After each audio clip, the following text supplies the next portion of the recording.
Be brave to stand for what you believe in, even if you stand alone. Roy T. Bennett. Welcome to the Guyana Dialogue. I am your host, Shamiza Ali. Tonight we have a special and we are going to have a live panel discussion on the Guyana election, issues that matter most to the voters, and analysis of projected polling results. The Guyana Dialogue is being sponsored by a coordinating council of Guyanese based in the US, UK, Canada, the Caribbean, and Guyana. Funding support is by well-known philanthropist Dave Narayan from Dave West Indian Imports. Please welcome my moderator for tonight, Dr. Tara Singh. Much, Shamiza, and welcome to our viewers. Welcome, Dr. Tara. Our panelists tonight are Professor Narayan Prasad, Mr. Ravi Dev, Dr. Gangaram Das, Professor Muniram Budu, Mr. Komal Singh, and Mahindra Hariraj. Welcome, everyone. Hello. Welcome. Good evening, Shamiza. Dr. Tar, please go ahead. Okay, and we want to welcome Professor Mahindra Hariraj. He had appeared a few occasions in this program a long time ago, so we are very pleased to have him. And we know, like all of us, he has an abiding interest in Guyana. And he's from the west side, as myself and Ravi Dev and our host, Shamiza Ali. The latest I have is that they began counting around 7:10, 7:15. And at Lenore, they have a site with monitors and these things. I understand that will be one of the sites where they will display information, giving updates on the poll. So right now, they haven't got any SOPs issued yet. But what I've been told from several sources is that the voting has not been, the turnout rate has not been as high as in 2020. 2020, the turnout rate was 70%. Now it's about 60 or 65% the most it will go. And but a distinct feature is that in the PNC traditional strongholds, they had lower turnout compared with the PPP strongholds. So that is a bit surprising. Maybe we can discuss that.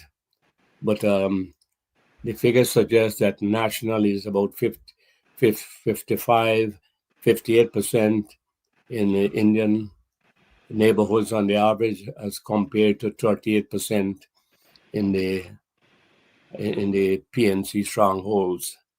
But we haven't got any kind of data from the Amerindian villages yet. And as you know, Region 1, WIN has shown some good promise there in Region 9. So we got to look at that very carefully. But what I was told, to whatever support they have, they're getting mostly traditional PPP, PNC support. In Region 9, in Region 1, PNC had about 4,000 votes in Region 1. So it's interesting to see how those figures come in. And in Region 10, Region 9, they had about 9,000. Hold on a sec. Hello. Mr. Ravi Dev, can you give us a little bit of what you're hearing in your neck of the woods? You're on the west coast of Demerara. What is happening on the west coast of Demerara right now? Please unmute. Please unmute, Mr. Dev. There we go. Yeah, thanks a lot. Good evening, viewers. Good evening, fellow panelists. I'm on West Coast. I felt to be specific. And after voting at what we call our IFOT Community Center, I drove around up and down the coast just to get a feel for what's going on. And I would echo what Tara said earlier, which is that, unfortunately, because of history, our villages are quite segregated, at least the older ones. And you could tell whether you're passing through an African dominated village or an Indian dominated village. And going by that observation, I would concur that the lines at the Afro village polling stations were much smaller and in some cases non-existent. So I think it'll be interesting. This election will be interesting for that single factor if the turnout is much lower than anticipated. For the simple reason that we all concur that this is a very, very critical election, and one would have hoped that that sentiment would have percolated through the electorate. Secondly, what again gave me pause was the fact that it was a holiday. It was made a public holiday by President Irfan Ali, and that would have made it much easier, for you to go out and exercise your franchise. So I think this in itself, the rate of turnout, will prove to be a factor that we will have to later do some analysis as to what is happening in our country. Over back to you, Antara. Yeah. So, Now let's hear what Professor Mahendra has to say about this. Professor? Uh, Good evening, Dr. Tara. Good evening, Shabiz and fellow panelists. It's always a pleasure to share the space with such distinguished individuals. And I must say, on such a pivotal occasion, the elections in Guyana, I think predicating on what Dr. Tara said and Mr. Rafi Dev, the general consensus is that the turnout levels have been low, but the low turnout is more attributable towards the APNU areas, and that is obviously causing some, I would want to say, uneasiness in that side of the spectrum of the elections. I think, though, fundamentally, elections are an important facet in a democratic society. And I think maybe if I had the opportunity to speak before tonight, I would have maybe reinforced the critical nature of this election because I think Guyanese at large is more informed and prepared to understand the impact their votes will have today and how it essentially pave the way for the future. So while it's very early on to assess any data that's coming out of Guyana, I think we have to be patient. We have to wait on the tabulation to occur. And I think at this juncture, the campaigning season or the approaches, the manifesto, the messaging would have had to sway folks to go out and cast that vote in that particular mannerism to facilitate a future that will be beneficial for our Guyanese. So while the turnout levels have been low, I think looking at social media and various avenues, the general news is that the election process was smooth. I think that word was used repeatedly by various section of the media. And I want to say that we are hoping that the result will also follow the same suit within a couple of days or so. Thank you very much. Professor Budu? Well, if what you say is correct, that in some areas where the opposition strong areas, there's been significant reduction in voters turned out, it says something. And what that says is very difficult because, voters are very difficult to predict. You guys know that in social sciences, right? Some people vote on the basis of narrative rather than hard facts. And that have been demonstrated, I know, in social sciences. So if you vote, you want to know what is it I'm voting for? Who am I voting for that will make my life better? And if there's no clear-cut answer, then what you will do, you'll probably decide not to show up. Now, then you have to ask the question, why is this? Now, if I were to look at the situation, I think what has happened is that 5 years ago, Guyana was in impoverished nation. Guyanese have suffered from decades of corruption, political instability, poor management that results in low quality life. So it's not surprising that a certain negative state of mind exists among the population. For example, I've said before that some Guyanese may see a 4-lane road under construction, and all they can think about is not about opportunities, but about a high level of corruption. What has happened over the last 5 years is that the development train has left the station. Some people got on that train and they happen to be very successful. Some people watch the train pass by, right? And some doesn't know how to get on the train, right? So what has happened that you get inequality develop in the society. So some Guyanese are feeling left out. And the question is, who will improve my life? When you look at the policies, you will see that I don't think we are there yet, but there are major differences in the policies. And I could see from the opposition, there's nothing in there to tell me that they're going to improve my livelihood and make Guyana a high quality place to live. So I think that may be featuring in some people's mind that they are being left out. And what the opposition policies are may not help them. That's my reason. I'm not a social scientist. You guys are the expert in this area. There's always a segment of population in any democratic society where voters are apathetic. They're not interested in what's going on. Although my parents will die and kill himself for Jagan and Jagan party, when time come to vote, if people don't push them, they won't go. They prefer to go to the farm and work. Yes. Because why would I go out? I would make no difference. That's the attitude. But the other thing is that we got to understand when we say low voter is not necessarily bad on Guyanese, because about 25% of those people on the voters list are overseas Guyanese who cannot return to Guyana. Only a couple of hundred might probably go back to Guyana to vote. So that is why you have this. In certain elections, you can get 90% when you don't have all the Guyanese at that time couldn't vote, but now they can vote after the constitutional amendments in 2000. So that is why you got a big no vote situation and so-called low turnout.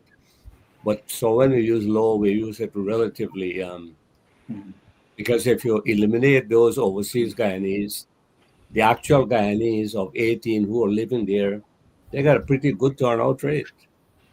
But Tara, in 2020, the situation was the same. You still had 25 or so percentage. In 2020 election, you had the same, but overseas Guyanese could vote. So is it that 2020 election, the turnout was 70%. Was 70%. I see. So 3 in every 10 didn't vote, and most of them come from the overseas. Yeah, Dr. Tara and Dr. Buri, Professor Buri, if I can add to this discussion, I think in 2020, the notion sort of predicated from the 2015 elections, and that is in 2015 you had a dispensation where persons of a younger maybe period of voters was voting for this whole notion of revolution and change. And in 2020 it was obviously a direct sort of change in their mindset and psyche, because when the voters understand and en masse the APNU coalition, it was the same old PNC. So I think while you have a lower turnout levels from the preliminary information we're getting, I mean, we are yet to see the actual count. But considering 758,000 voters or so across 2,700 polling stations, it will take time. So I think we have to be very cautious from the data we're getting, whether or not it is low turnout, and obviously that will be subjected to the declarations and the SOP posted, and we'll learn over that over time. I think where we are today, 2015, the Guyanese voters are more informed I think they vote more on policy. The problem that Dr. Tara highlighted, and I think both Dr. Ravi Dev and you, Dr. Professor Bully, spoke about, is the approach of the voters. While this is something that even in the United States we see it, is that the voters tend to say we are leaving that to the other voters to decide. And the implication or the ramification for that is you often find these persons are the ones that complain most about the policy and the measures, but they don't want to participate in the democratic process.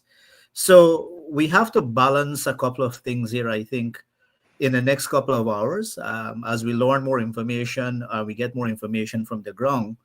I think I am almost certain we will see numbers that perhaps will surprise some of us, will perhaps appease some of us with respect to what we had maybe planned or forecasted. But I think there's three things leading up to today's election. The last 5 years, obviously, there's social and economic transformation in the country, and someone will have to be really um, living in oblivion to deny that fact. So I think that's where we are. We have to be very cautious how we set forward this preliminary information and really base it on, as information comes along, how does that pan out to formulating of the new government or the. Well, most of the information we collect from party agents who are monitoring the situation, so it will be highly subjective. But at least that gives us something to talk about. That although the voter turnout rate might be lower than 2020, in terms of absolute number, that could be much higher. Like there were 460,000 valid votes in 2020. In this year, it could be very higher than that. So we will wait and see. But let's bring in here Ravi G here to the discussion. Your comments.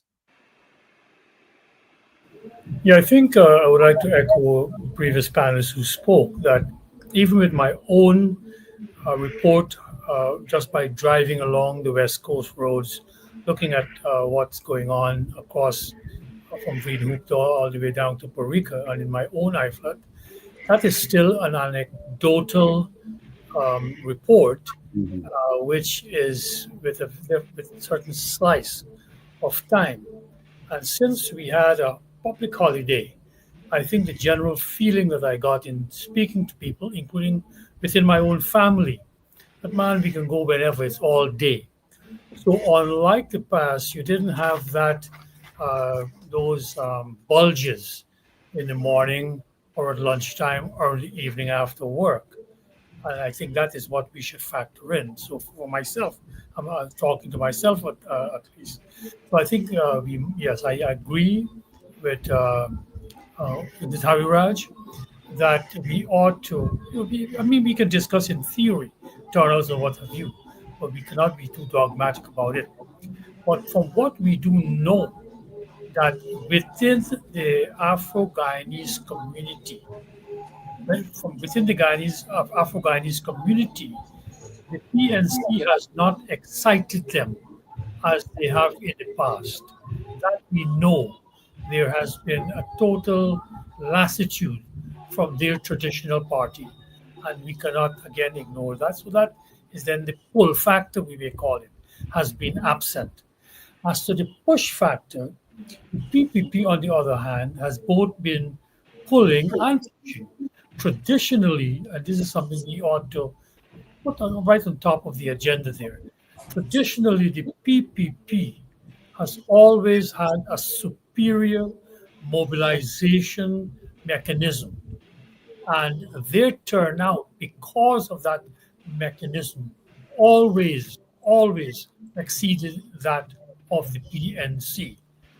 For example, in my village here of Ifat, there were minibuses that were passing through the street. They had already identified, for instance, a neighbor about 64 years, but he's an invalid. He can't move. They picked him up, took him to the polling station, voted, and brought him back. They have telephone lines where anybody could call at any time and be picked up, apart from the minibuses already having canvassed the area, know who want to come and who want to go. So we have to be, again, from the PPP standpoint, we have to look at the voters within Guyana. As we have said on this program before, I want to repeat what you also have said, that in terms of that 757,000 on the official list, a good chunk of that are overseas. We have not had another house to house registration after 2008. So it means that all those who had registered before then are still on the list, and the locals have just been added on because of them reaching the age. This time, I understand it was about 23,000 that was added to the list. So, again, let me summarize what I'm saying here, that I do believe that the PPP's mechanism for getting the vote out is in place even stronger than ever. And I see them bringing out their votes. The other factor, which is the PNC's historical lassitude in getting out their vote, I think for this time will be exacerbated by the two factors that we have seen working. The PPP's full court press to court members of that community, not only by words but through actions. And we had James Bond here last week who spoke about the impact of that full court press in drawing out Afghanis. The second one, of course, would be when we have seen, whether we call them scrape heads or what have you, or in my generation we call it the lumpen element. We saw that he was drawing a significant set of individuals from that community, from that strata. So, but that's the strata that traditionally is not disciplined to stand in line, and to wait patiently to vote. That has been the strata which traditionally has quote unquote betrayed the PNC based on its own reports. So it will be very, very useful when all of this is said and done, how much of the win crowd will show up in their column. Uh, I think there's a lot of factors we can't ignore, but at this juncture, I do believe that the PPP will more than hold its own, both for the theoretical reasons and also the reasons that I have just outlined. Okay, I just want to say, that like the PP has monitored the voting in Tushin and Zeeburg, and they said in both areas they got 63 and 67% voter turnout rate there. So in some other areas there may be variation, so it's not standard. So there's they have, I'm sure the PPP will have monitors on the ground who have a fairly good idea of the turnout in each, because they keep a tab, they know exactly who are the supporters, and they will have some idea. But these are figures I got from the office, 65 and 67. But they're coming to the conclusion that it might just be about 60% overall nationally. But as I said, we don't have any data from our Indian villages yet. We don't know how they will vote, to what extent winds will penetrate the Amerindian community, especially taking votes from the APNU, because in region one, APNU get about 4,000 votes here in region one, and in region nine, they get about I think I'd give you the figure is about I think I'm going to just give you some around 5,000. So Anyhow, let's talk now. But there's a lot of thing in the Facebook and otherwise where people are saying that the PEP will get a massive victory, etc. But I was told PEP will win the election, but the margin they can't predict it yet. But they will win handsomely, whatever that means. Now, Professor Budu, you want to make some? Oh, we welcome Professor Narayan here. And Sorry to be late. yeah, Professor Budu, you want to Yeah, comment? I think any prediction of election results at this stage is fraught with dangers. And you probably know that in pollsters generally have it wrong. They have shown that um, within 1 week, most pollsters will, and most they can get is 60% correct at confidence level. Beyond that, it's 40%. So even at this stage, it's very difficult to say what would happen, except there's a good indication that a PVP would return to power. And if they were going to achieve, as they did in the first round, the things that they propose in their manifesto, 2025 manifesto, they probably need to have about, I would say, three plus extra seats, so they could merrily go about um, um, making Guyana a place of high quality living. And I think Ravi seems to disappeared for a while, but I think he mentioned theoretical reasons before. He's back. So I'm commenting, Ravi, on what you mentioned that the PvP actually had a good. Gentlemen, let me just say this. If I thanks, Professor, but I might come off and on in terms of my picture, but I am on. I'll be listening because I have people from across the country, the old roar crowd and all that, who are reporting to me, and I will try to give you feedback from Yeah. them. But I'm here. Yeah, but I think that there's also two other, which I think main reasons too. One is that, and these are practical reasons. One is the policies that the PPP has enacted during the last 5 years and what they promised to do.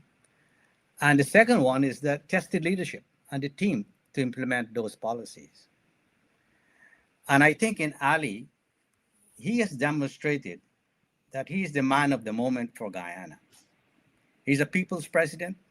He's a grassroots president, a hardworking president, and a president with empathy. This is very difficult to find anywhere in the world. Right? And he not only promises, but delivers on his promises. In my view, he's the best president Guyana has since independence. And his leadership style should be emulated by other leaders in developing countries. I just came from Africa, and that's why I can say that word in developing countries, such as in Africa.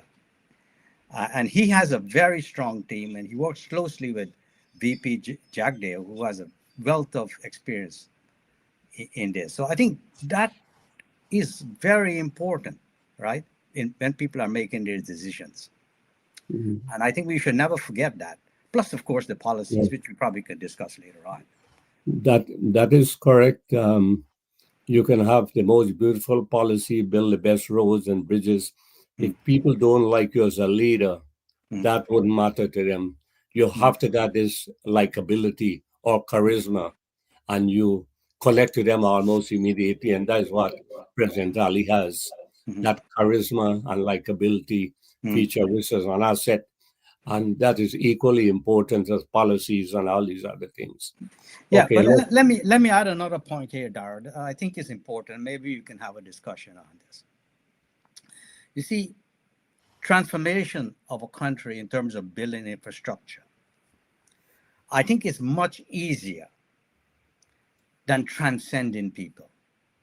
Because in order for that transformation to work, especially Guyana being in impoverished nation 5 years ago, you have to transcend people. There's a mindset has to change. And that's not easy to accomplish. It takes a lot of time, a lot of education, and it might take a generation to change. right? And that is an important aspect in Guyana when we look in at what goes on in Guyana. We can talk a lot, and you've heard this for a lot from the PPP, particular, of the big transformation that's taking place. But as far as this voting is concerned here, you have to transcend people's mind. They have to internalize that they're seeing something and it benefits them, right? And I think that's not easy to happen. Okay, thank you. Professor Mahin. I mean, very interesting discussion, guys. Dr. Buru mentioned the leadership style, and I think the word that comes to mind is the referent power that Dr. Ali has, the likability and his knowledge. But beyond that, that unique characteristics, it's his approach to politics is refreshing. Not to digress from that point, but going back to what Mr. Ravidev was saying on the preliminary information coming out of those polls, you can have, let's say, argue you have lower turnouts than traditionally you would have liked. But let's take Region 4, for example, that has about 1,088 polling stations. And let's say you have lower turnout. The question would be the lower turnout for who? And I think, Dr. Tara, you kind of already preface the point that the inroads that the PPP has made in these areas, and Dr. Ravidev as well, or Mr. Ravidev alluded to it, the machinery that the PPP has is accustomed and put forward in these elections may have more so pulled voters from the APNU area. And that is what may play a part in some of these numbers that we'll learn about. So when we talk about these numbers and the levels of impact it will have, the lower turnout, as you rightfully said, could have been the one that affects APNU the most. For example, Region 3 has 1,088 polling station, but you're not hearing this messaging, or you're not seeing this historical notion of this is the PNC stronghold. That sort of messaging has been dispensed, has been dismantled, in other words. So I foresee that, in some areas where the PPP perhaps had not done as good in the past, you will see strong inroads. And I think that is where the vice president alluded to the handsome sort of victory that he is projecting. It's yet too early, but I think those are some of the key facets we have to take a look at of how we project, if we are projecting in that theoretical sense, as to where the inroads will be made. And that is where I think the PPP's focus has been very, very strategic. The messaging has been strong. To Mr. Professor Buru's point, the leadership quality, the approach that they have, the people-centered sort of vision, the policies, the transformation, both socially and economically, are things that really resonates with people. And I think beyond the voting, the population in Guyana just want to get to the next stage in life, the next stage in upliftment, and that is a key element in this election. Yeah, correct. Well, the PP has focused, as you know, on Region 10, Region 4, and to some extent in Region 7 with the last time. APNU took that area. So they have done extremely well based on initial reports, but we got to wait and see. Now, Professor Narayan, the Attorney General said that they will win Region 4 this time. Do you want to comment on that? Yeah, well, I'd like to go beyond Region 4. And I don't want to be as cautionary as Professor Budu. Indeed, from a polling and statistical standpoint, one should be cautionary. But in looking at the social dynamics within the country, and when I say social dynamics, as a social scientist, I've been looking at the variation in the population, especially as it is presented in campaign rallies. And so I would not be as cautionary as Professor Budu. I will say that the PPP, and I insist on this, that the PPP would get a majority and will probably get the 36 seats as predicted. Now, yes, one, according to Mahindra, yes, we have to look at, turnouts, but there are variabilities in the sentiments in because here what we have to pay attention to, it is very for the very first time, and this is where I agree with Professor Budu, that the personality of the president was very influential in terms of mobilizing the population. When you take that into consideration and take also into consideration that people, when they turn up at the voting booth, it's a private decision. And so that decision might not be expressed openly beforehand, especially among Afro-Guyanese. And so I think, given all the dynamics and relationships that we have seen over time, that the PPP stands an excellent chance of being in the majority position. And this includes Area 4, Region 4. And primarily because Region 4 has benefited from the decisions that were made. And President Ali was very instrumental in making those decisions, sometimes on the spot and sometimes as promised. So when you factor in all of these variables, I am very confident. I'm given, as far as I know, statistically, Professor Budu mentioned confidence level. Yes, I'm aware of all of that. I'm also aware of the error of probabilities that we can have. But given all the dynamics and all the variables, all the factors, I am confident that the PPP will come away with the majority. All right, thank you. Raviji, in the last election, PP got 81,000 votes in Region 4. Upnor PNC got 117,000. Do you think that what AG Nanlal said could be done, or is a dream?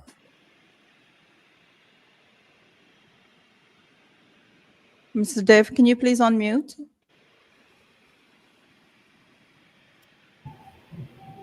Yes, I have to say that all politicians dream, and they ought to dream.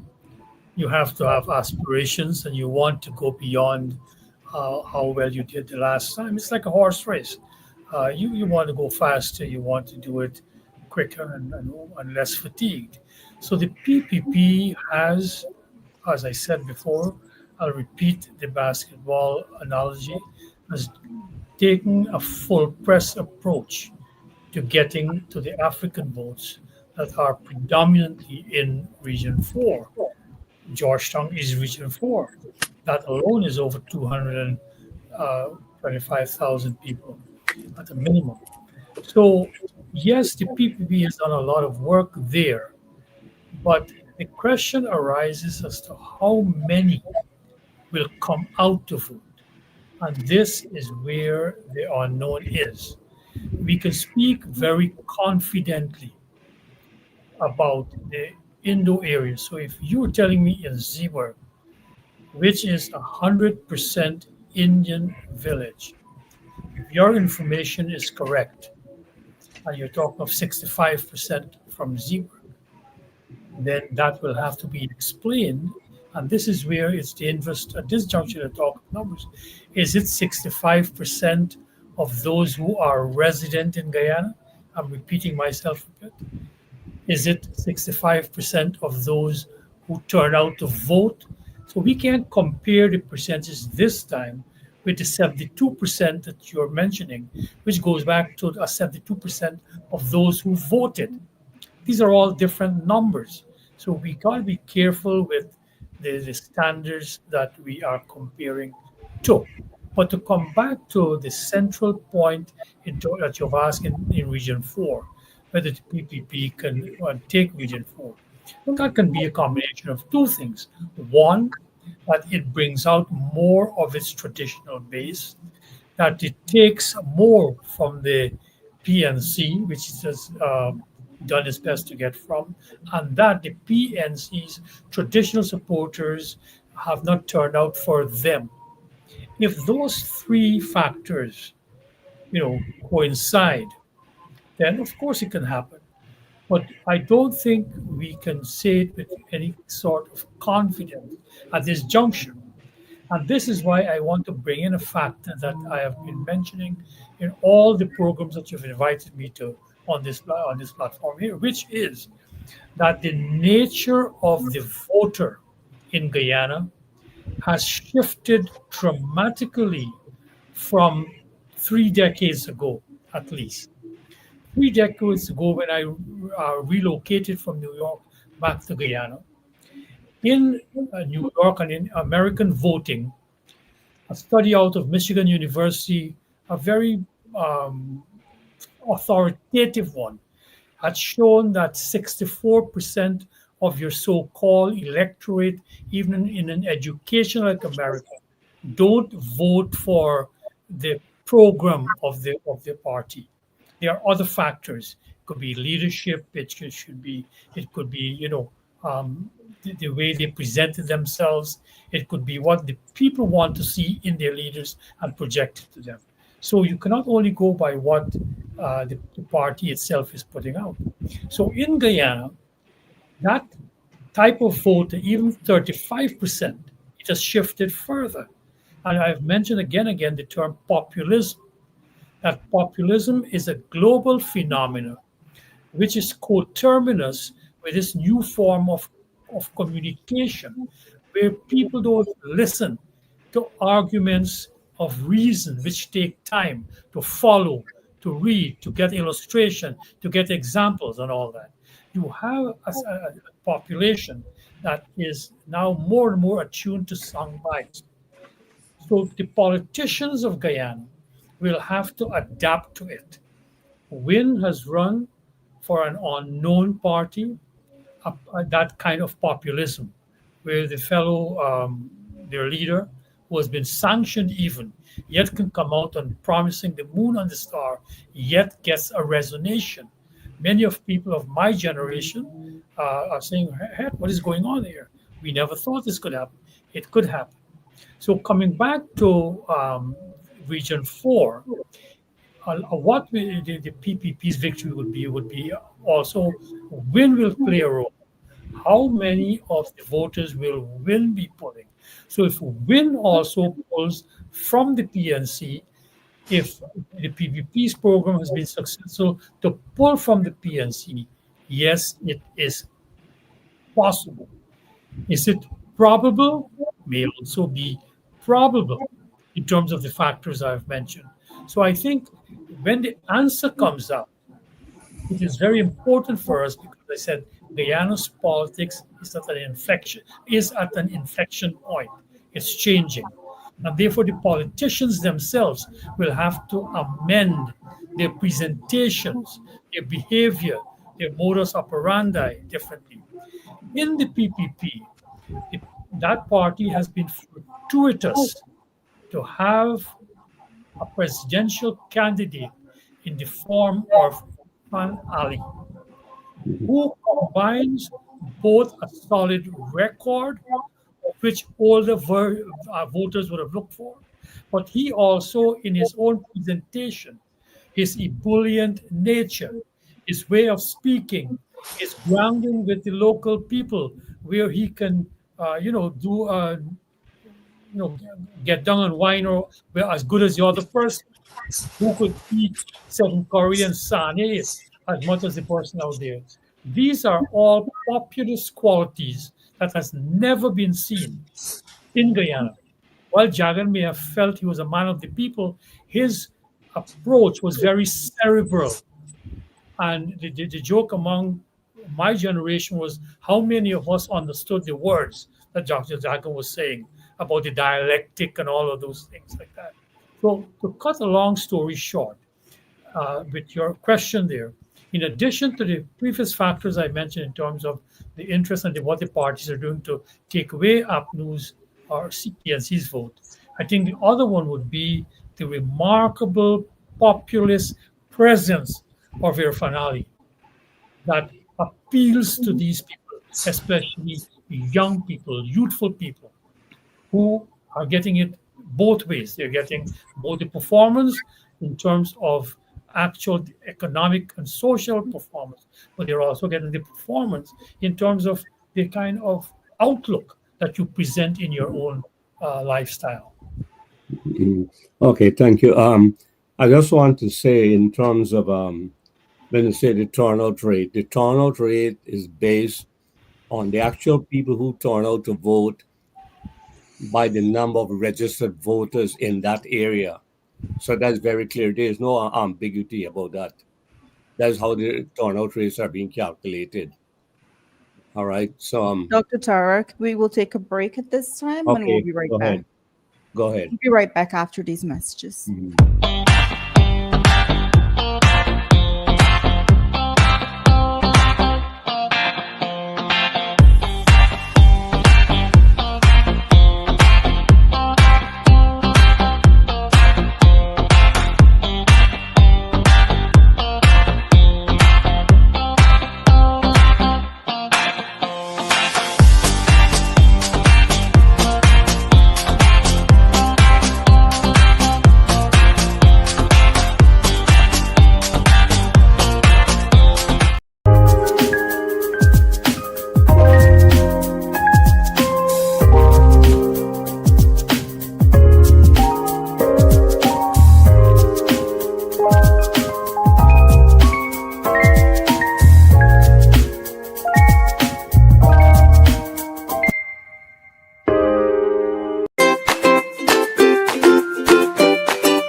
Oh, All right, Dr. okay. Tarak, please go ahead. Hold on.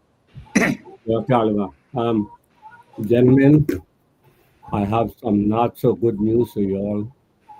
I understand in all the PP areas, Win is leading the PPP as far as counts are concerned, preliminary counts. So it doesn't look good. And despite all the turnout at PP rallies, you know, it just shows you what money can do in politics.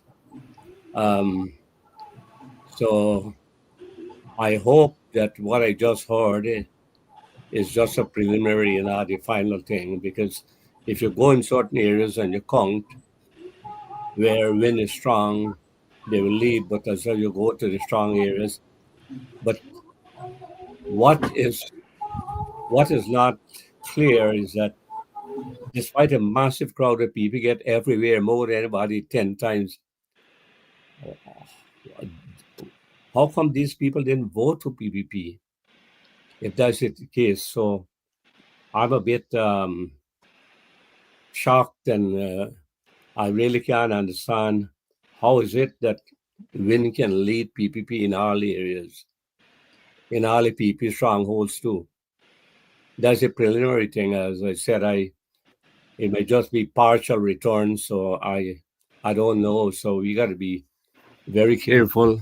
In that case, they will achieve their goal of probably a minority government without the PP, despite all the things that they did. all the achievements and everything. So something is wrong. This thing defy logic and reason.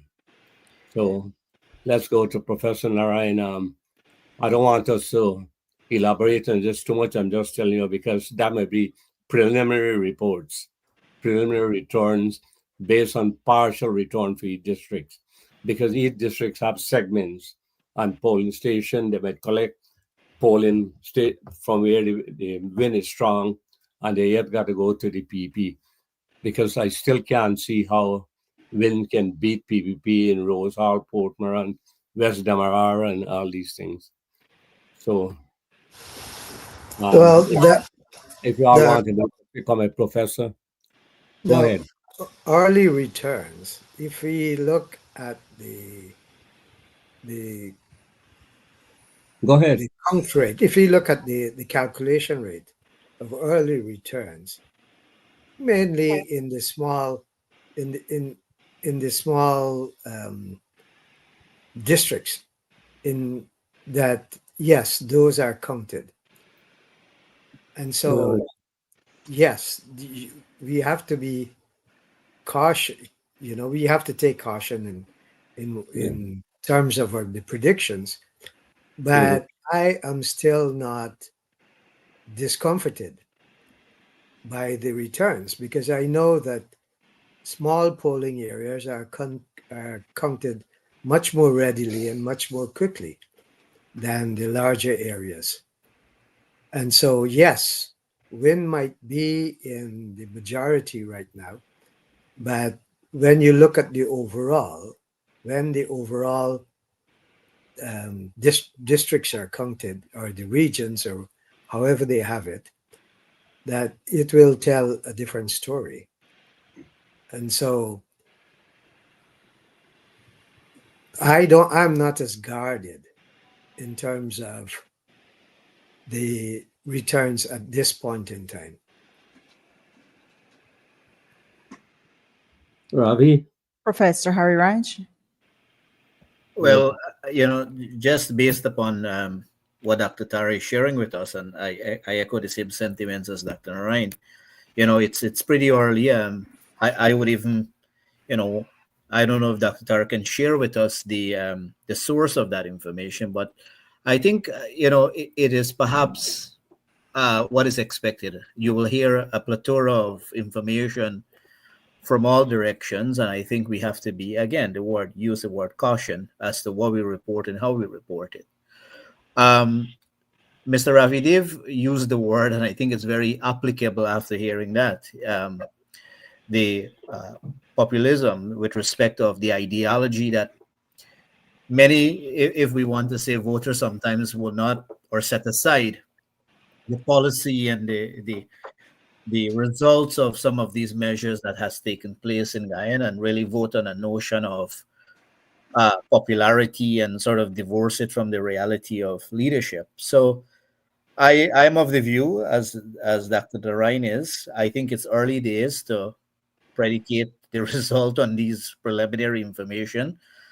And listen, win taking or getting votes, I think they would, anybody contesting the elections, given that you see a breakdown with AFC, you saw a breakdown with PNC. So obviously, people who would vote in the elections, if their alternative is not the PPP and not the traditional PNC, I would want to imagine they would have casted their vote for Win.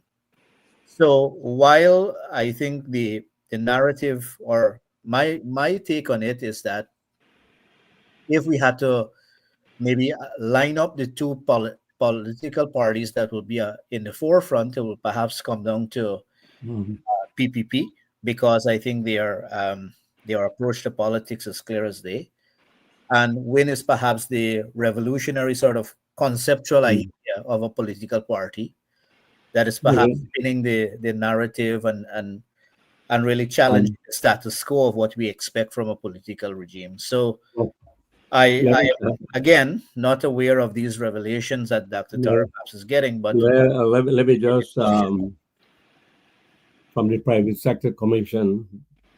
They just text me, said that we must ignore all public information for now because lots of fake information is being posted, and GCOM calling the police to investigate them because apparently fake news that give out results in all these PPP areas. Yeah, and Dr. Tara, I'm happy you said that because naturally, No, that's what the PSC said, right? yeah, but But naturally, if you look, Dr. Tara, the GCOM official website has a specific link that shows when the SOPs are there. So if I was going to take information on any sort of with basis, I would take it directly from GCOM rather than social anyhow, media or that individuals. was somebody called me and told me who was at Lenora, but then well, the public service, the private sector commission is more authentic, and they just text them and they just said that was ignore all public news, and they call in the police because they must spread wrong election results. So go ahead, Professor Budu, make your comment. I'm going. While you speak, I'll make 1 or 2 more calls. Yeah. So you all go ahead. Yeah, I think we have to Dr. be Tara, very. please mute as you do that. Okay, we got it. Go Shamisha, are you ready? Yes, please go ahead. Yeah, I think we need to be extra careful with being very happy, very sad with any news you hear at the moment, right? I think we have to wait on the SOPs when they are announced, right? Because as Tara pointed out here, that we're going to get a lot of false information, right? And so we shouldn't fall for that trap.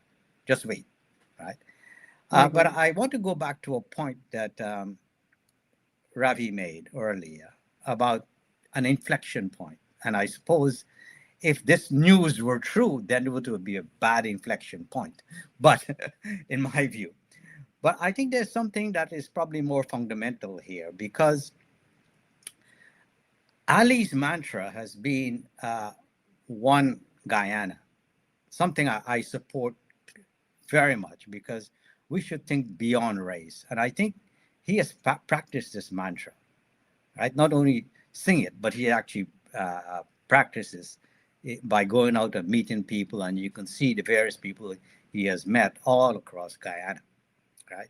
So I think we need to stop talking about Afro-Guyanese, Indo-Guyanese, and what a PPP is doing in Afro area and Indo-Guyanese areas. I think if I were the PPP, I would go and try and get votes from all areas, right? Put in the effort necessary in each area to get the maximum vote.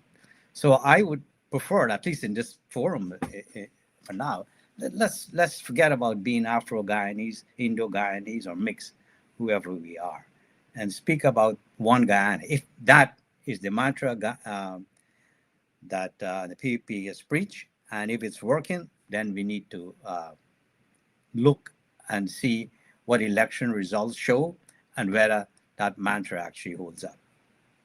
Thank you. Mr. Dev?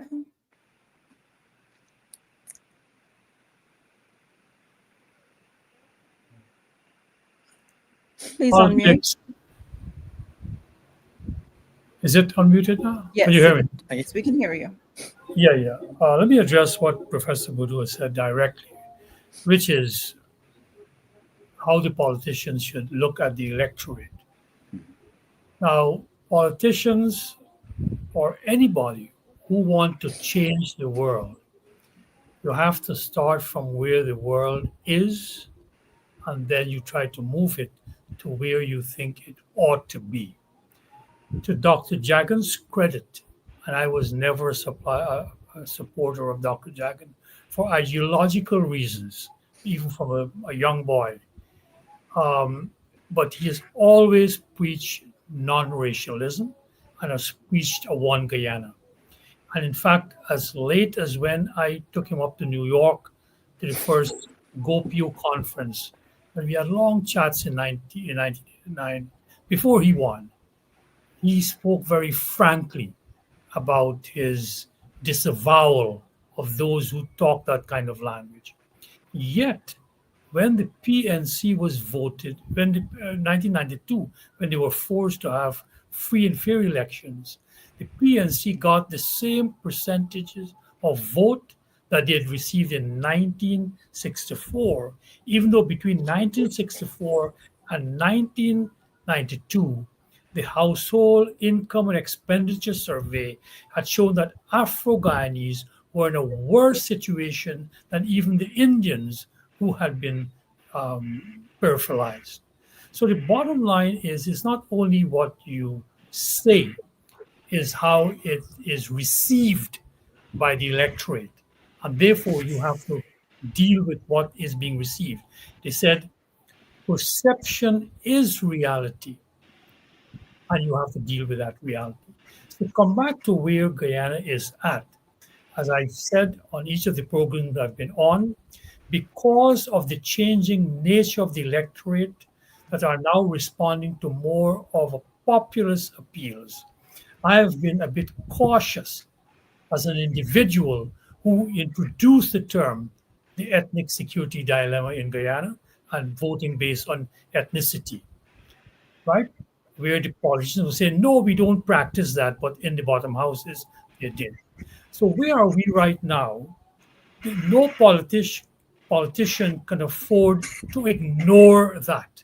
So therefore, since the complete thrust of the opposition claim is that the PPP is discriminating against African Guyanese, for the first time, the PPP got traction in that community because they explicitly went out and mentioned we are doing this thing in this particular area. That was anathema to Dr. Jagan. He wouldn't do that. So, for example, when I was in Parliament in 2001, 2006, when I revealed that the PPP had been taking the sugar levy money of $2 billion a year and subsidizing power for Linden, the PPP had never said that, even though it could have been made that is a claim that we are doing something for y'all. But they didn't make that because that was not how they governed. So coming back to the point you're making, Dr. Bodo, in an ideal world, and I think we are getting closer to that ideal, and this election will show that, the PPP has had to say that we are, in talking about One Guyana, would have had to say explicitly that we are going into Buxton. Buxton is a code word for an African village. We are going into Plaisance. In West Coast, where I live, we are going into Denhamstel. We are going into Varganujan, or as we West Coast people know, like Shamir Wood, we are going to Vege. You understand? So that is the reality. Yes. Just give me a break. Let me just. GCOM calls in police to probe Team Mohammed's publication of fake SOPs. That is what I was getting. That was what I was getting at. I had gotten that news in one of my previous calls, but it was one. Is it more than one? Again, is it more than one SOP, Tara? Let me just read the release. Yes. The Guyana Police Force will be called in to investigate the online publication of fake statement of poll.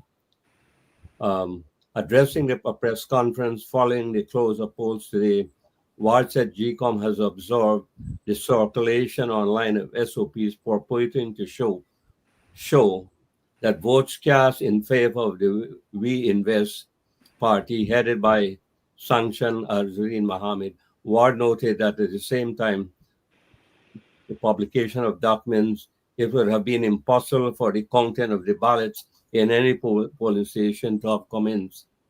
In this regard, she noted GCOM rejects the publication of these fake SOPs. This despicable act can only be seen as creating a platform on which the political party associated with Team Mohammed Facebook page can create the impression that it has been successful in the polls, Ward said. In this regard, she appealed to, etc. So that's the press release. So earlier, I had received. Go ahead now. I had received notification that there was a single SOP, So with the use of the word plural, I can see that.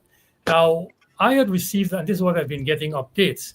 I've gotten one from All Boys Town School, nursery school, where APNU received 31 votes, AFC 1, PPP 29, and WIN 58.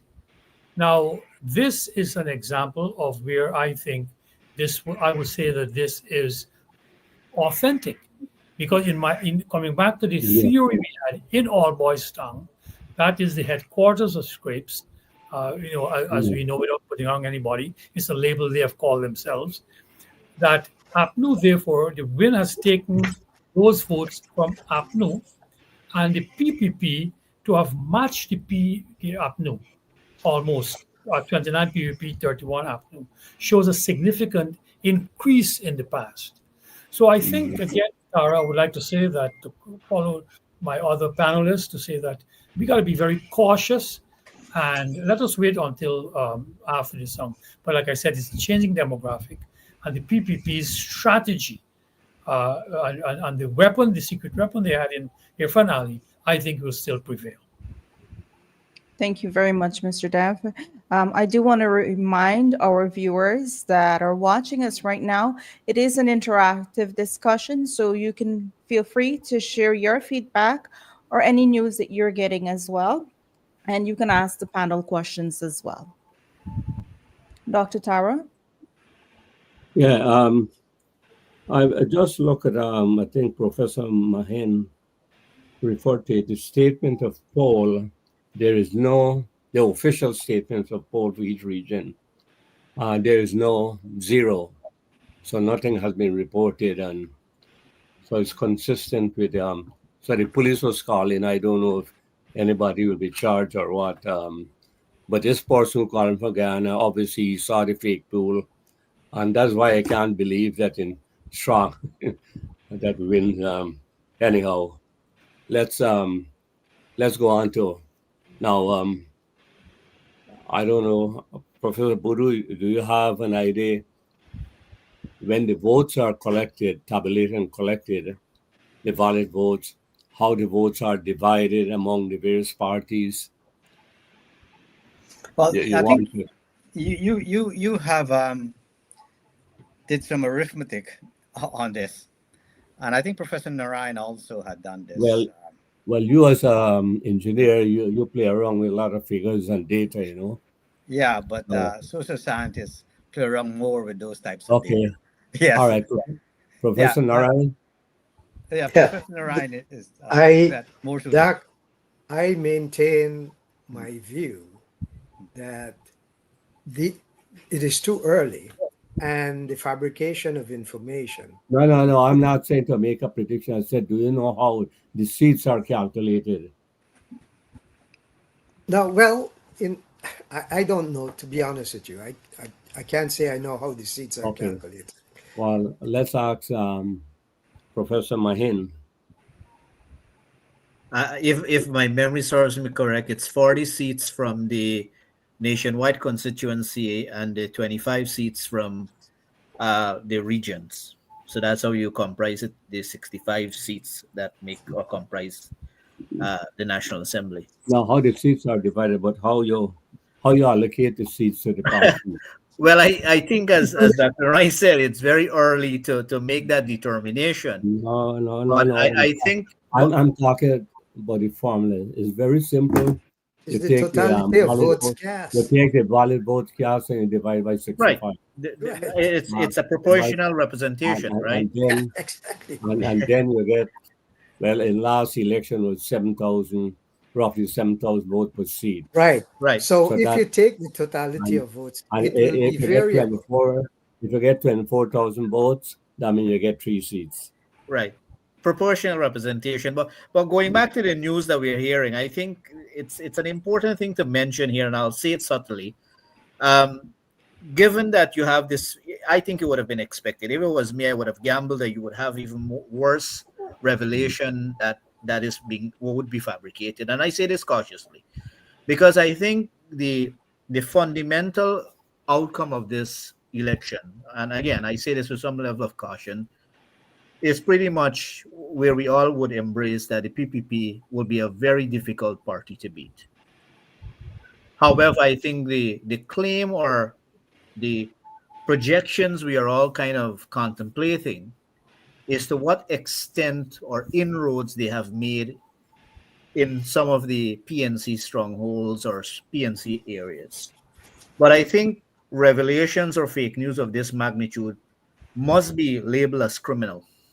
And I think GCOM and the Guyana Police Force has to act, because the way I see it, and I say this again cautiously, is that some level of prerequisite mischief is being peddled in the days leading up to the tabulation and sort of the disclosure of the result. And I say this with the best interest of Guyana at heart, to really caution and people to remain vigilant about the elections and be very cautious about what is being communicated and how it's being communicated and for what sources. For me, I think I would have expected the mischief to continue, but that is why we have to really be careful what we say and from who we take information from. I would urge folks to rely solely on official sources such as GCOM and really test the authenticity of that information rather than going on social media, because the mischief is clear. And I think this is really riling up some of the persons that would want to create public mischief, right? So I think the PPP is a force to reckon with. They have shown, the machinery of their campaign. I think they have made a um, significant place a significant narrative in the voters' mind. And as the Mr. Ravidev said, it's the notion or the perception of how people look at this, right? So I think the voters were more informed. They again saw a social and economic transformation. The caveat or the nuance here that we are trying to maybe formulate some level of regression is what are the other factors beyond, the economic and social transformation, the inclusivity, the reference sort of approach from leadership perspective of Dr. Ali. So all of these are strong factors to consider. I think the one anomaly that we kind of here are debating is what more or what other variables would play a part in how persons cast their vote. And I think it's a very, very difficult unknown. Yeah. All right. So, are you saying or are you implying that the PP will win the election, but you can't say what the margin of victory will be? Is that correct? Pretty much that's what I'm saying. I'll Okay. say And Professor Narayan agreed. Raviji, you agree with that?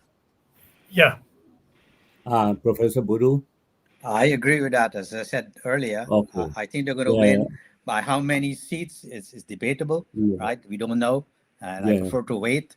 But I think Yeah. they're going to win, as Yeah. Professor Hirad says. There are a lot more to See, simply Ali and so on. They have the policies that they have I agree with that. enacted Yeah. are I very agree with important, that as right? well. That's my view. the We ask Shamisa, what Shamisa think? Shamisa, what do you think? To Tara, if I have to go back to what the panelists have been saying, right? We talk a whole lot tonight about the parties and what they've done, what their policies are, and where we're going, all of these things. But I think one important aspect of this election is the people and how they're feeling. And I go back to elections here in America just recently, and we saw how people casted their votes based on their frustration. And tonight, due to the low votes that we're hearing about and a lot of other things that we're hearing, which we can't believe a lot of it, but it will be a good place to really start thinking. If I'm the leader of a political party or I'm part of one of those political parties, it will be a great place to start taking notes, right? And to really start focusing on what is important to the people. We have to listen to the people. And I think Mr. Dave rightfully said earlier, right? It's about the people and their mindset and how you have to, Dr. Jagan went to the Yeah. people. And that is important. The people is who's casting those votes. And they're the ones who are saying, listen, the policies could be the best. But if in their hearts they don't feel that this party is doing right by me, and I'm not seeing any betterment from my family, I'm not going to vote. Or if I vote, I'm going to vote for someone else and give them an opportunity. And I think it's important to look at all of these things tonight. And moving forward, it's a learning lesson for all the parties. Chamis, if I may predicate off of what you have said, I think frustration, if I had to be critical of the word frustration, I would say frustration with whom. And I think when we speak about where Guyana is, as that Mr. Ravidev had says, is looking at where you are and assess where you have to go. I think clearly the transformation is evident. And I believe regardless of the magnitude of transformation, there are still individuals across the length and breadth of Guyana. You cannot please them. Right. And this is a facet in human existence. You can take your heart out, as we will say, in the informal sense. I think any right-minded Guyanese, where we are, obviously we want to have a voice that is being heard, that is being acted upon, but we can't craft policies on an individual basis. Policies and measures has to be formulated that benefits a wider spectrum of individuals. And I think that is where some of this level of frustration is perhaps how does one individual or a couple of individuals in a micro sense feels about being displaced or not being heard. So I think, again, I think Dr. Boudou said it, Dr. Ravide said it, is really looking at the perception, the mindset, the ideology, the leadership approach, the receptiveness of how the information is being communicated. He alluded to making the simple commentary of, well, you're getting subsidized electricity in Linden. It was a messaging that the conveyance of it was simple, but it was not an approach that was being peddled in the political narrative from the PPP. And that is where I think, Shamiz, I agree with that level of how the messaging is communicated, how does it impact individuals, but the individuals also on the receptive end of it have to know how to process that information, have to look at the wider spectrum of policies created, not dealing with one single aspect. It has to be looked at across the board. So I think the government of the day, or the PPP administration that just went by, demonstrated that across their manifesto. You have seen a transformation. Obviously, you will see people disgruntled because perhaps they don't see that connection, or they feel that whenever they have a thought or an idea, that should suppress everything else. And I say that with great respect. Mahendra, I agree to some of what you're saying, but we have to understand, like Mr. Des said earlier, right? There is progress, but are we highlighting our progress, right? The PPP, they gave out a lot of house lots. Are we telling the people That's a how many house retrospective lots, glance. right? I agree with you. I agree with you. Not The take communication. A retrospective glance. Right. And that goes back. The entire panel will agree with me. For the last 3 years, we've been saying there needs to be websites. There need to be places where people can go and see actual numbers of what is going on in different, administrations and what they're doing, what their progress. We need to highlight. We're not bragging or boasting, but we need to let people know what we're doing. And I think that we can learn from going forward. I agree. Forgive me, but we are Okay, let me interject here and give you an update. The initial information I got was from Globespan program tonight, and the fake news was read by Dr. Asquith Rose. Without verifying that this is fake, he started to read out the results, and GCOM has not issued any SOP, but he used a SOP on that Globespan program tonight and read it out to the people. Dr. Tara, I'll interject very quickly to make this maybe informal commentary based upon that. The president had once said when he was an interview with Dr. Rose, he said, if you're asking that question, you're a part of the problem. And I think that messaging is pretty much justifying his revelation of the fake news. Mm. Yeah. Okay, I I would, just want I just my want to comment, with that. I like to go back to a few things here. One, I'd like to go Go back ahead. to, I'd like to go back to a point that Dr. Go ahead. Budu made. Can you hear me? We can hear you. Okay. I'd like to go back to a couple of things I said. And I would like to go back to a point that Dr. Budu mentioned earlier. And that is the, the parameters have changed over time where we can assess the validity of voting. That is due to the changing dynamics, the socio-economic and socio-cultural dynamics of the society itself. People, you have to remember that when the PPP took office, it was a different time period in which the development of the country has changed drastically. So I agree with Dr. Budu when he said, like the confidence levels that are placed might not be the same because there is no rigid way of explaining that based on past voting practices. And so we have to be careful of that. Secondly, We have confidence in the people who we appointed to carry out the responsibilities at the polling stations. And I make Sorry, please go ahead, Mr. Prasad. the the the second thing is that we have to remember that not to talk about what the PPP could have done or what the people thought.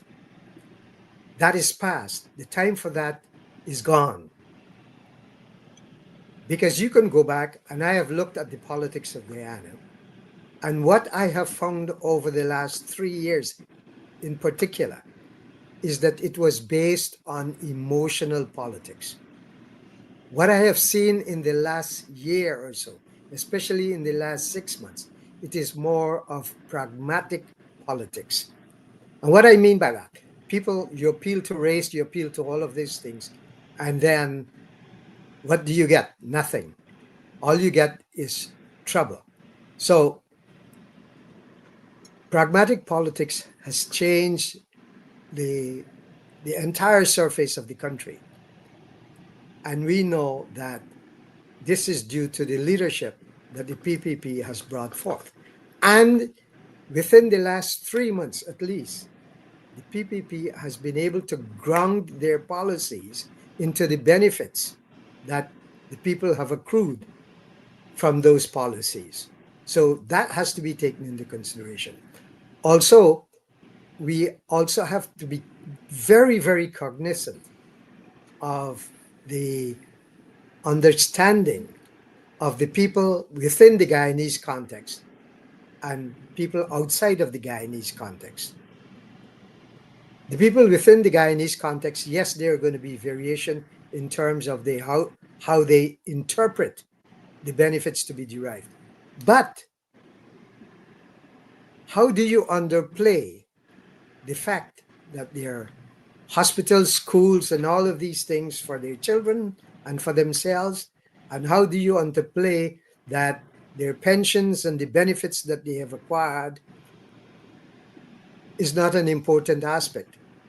So just you have to bear in mind that to give the reasoning to the Guyanese population, to their level, as in my view, when I talk to people of my village, it was clear that they understood the benefits. Like more than one person tell me in their colloquial terms when I was a teacher in the village, they said, "Teach, I did not go far in school, but my children today can get the best education and they can get jobs that was not available to me." So they have seen this, they have lived it, and you just cannot underplay that fact. And so let's not base on emotional politics and comparison with the United States. To me, from my standpoint, and I hate to say this, is irrelevant. And the reason I say that is that the internal dynamics of the American society and the internal dynamics of the Guyanese society are two different things. And this is not meant to cast aside what some people have said or what some people's opinion are. What I'm saying is that over time, my assessment is that the cultural, the socioeconomic, and the social cultural dynamics of this society has changed tremendously. And this, I think, play an important part in the decision that people make. And so one of the things also I like to pick up on is what Mahendra pointed out. The early returns and the announcement of early returns could be a prelude to the incitement of disturbance, if not violence. What do I mean by that? To say that Win is ahead and then all of a sudden Win is at the bottom, then what they will do, the outcry will be, oh, there is fraud because Win was ahead. And I see that as a propaganda ploy for the prelude to disturbance and violence. So we have to be cognizant of that fact as well. I leave the rest to my colleagues to make their comments. Let me comment on what Professor Narayan says, because I think I agree with him that we should not compare Guyana with America or any other country. But it is important to note that what we're seeing in Guyana, as far as voters are concerned, how they vote, or their enthusiasm or indifference, is not different in many countries, right? I remember 5 years ago, I believe, there's a gentleman who voted for a certain party, and he was telling me why he voted. And the reason why he voted was against his self-interest. When you look at what he wants and who he voted for, that policies of the person he voted for is completely different from what he wanted. So that person voted against his own self-interest. I was interested in this topic because I know of other people who did the same. So I decided, I'm not a sociologist, but I went and looked into the sociologist literature. And I found some research done by a professor at Harvard University on this question. And what she found, doing proper, following all the protocols in survey, online survey, she actually found that narratives, people believe narratives more sometimes than facts, right? And they go with the narratives. And that sometimes people feel that if they can get, and I'm putting this now in my own words, that if they get some quick money and somebody make a promise for that, they will fall for that, right? So there are people in society that does that. But what I'm hoping for, that the majority of people in Guyana can see the progress that this PVP government has made in the last 5 years. And let me make a confession. When I look at PVP manifesto 5 years ago, as an engineer, what they planned to do, I believe they could not have achieved it. They were going to, for example, give 50,000 house lots. I know how much it costs and the time it takes to get a house lot. The roads you have to build, the water supply, and preparing the land. And I thought that would be impossible given the skilled laborers in Guyana, right, and the equipment and contracting and so on. But they did achieve it. There might be questions about quality and all these things, right? But they did it. So they were able to deliver, right? Now, when you see all the other developments that takes place in Guyana, right, you must give these people credit for making their promise a reality. Now, as I said before, there are some people who didn't join the train, and they're watching the train go by, right? And you're going to have that in any society. as I'm sure Professor Narayan would agree with me. And to change those set of people, right, it takes a very, very long time to do that. They have to see some rewards, and that rewards for most of them they want it very quickly. They want overnight, right? This is not going to happen.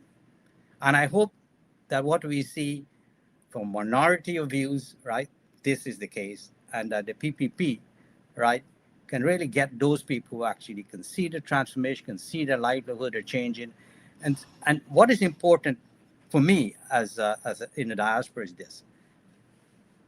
You know, when I came to this country, a lot of people would ask me where I came from, and I tried to avoid telling them Guyana, because if you tell them Guyana, the first thing that comes to their mind is Jim Jones. Ali and his government has made me proud to say that I'm a Guyanese. I now have an identity, right? I now belong. I feel a sense of belonging, and that is very important, right? That you have an identity and a sense of belonging, and I think this government has actually provided that. All right. I get two statements of poll from small areas in Berbice. Rose Hall. One was I don't know the district, but let me give you this is issued by PPP. PPP 112, Wins 8, Assembly for Liberty 1, UPNO 0, Alliance for Change 0. The other one was from a section of Rose Hall, where PP got 1,224. Well, Win did very well in that section. They got about 700 something votes. But AFC, they actually wipe out, at least. I don't want to generalize, but those were the two preliminary forced returns from Rose Hall quarantine. And this is published by Geocom? Yeah, GCOM, and it released by PPP. I see. And how much part in that last statement there, Tara? How much did APNU get in that last one you read out? APNU get. Let me go back.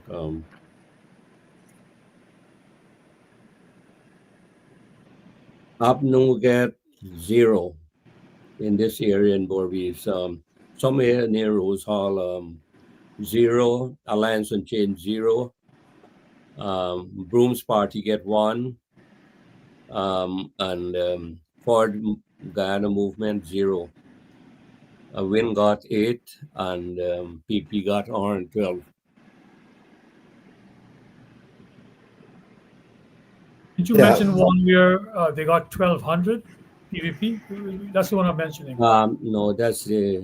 Let me just check. There's another one, I think.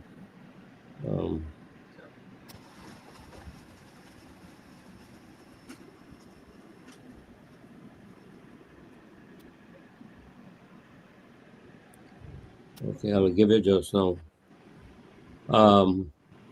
Yeah, PPP 1,224, APNU 240, AFC got 12 here. The Win got 725. Ford Guyana Movement got 17.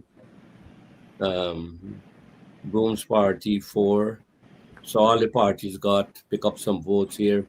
There's a section of Rose Hall. There's a mixed population there. Those are the two the PPP released so far. They might probably got more. Still there is a 50% from whichever group you take. The PPP but those are small. Those small areas, you know. But if you can't draw much, but yes, but even in a mixed population, it's contrary to the bogus thing. But what surprised me is Dr. Oscar Rose will go and announce this thing without verifying it. He could have easily go to the GCOM website and see that no statement of poll was issued yet. But that's not the intent. Doc, if the intent is to is to create instability and to create disturbance. They have done their job.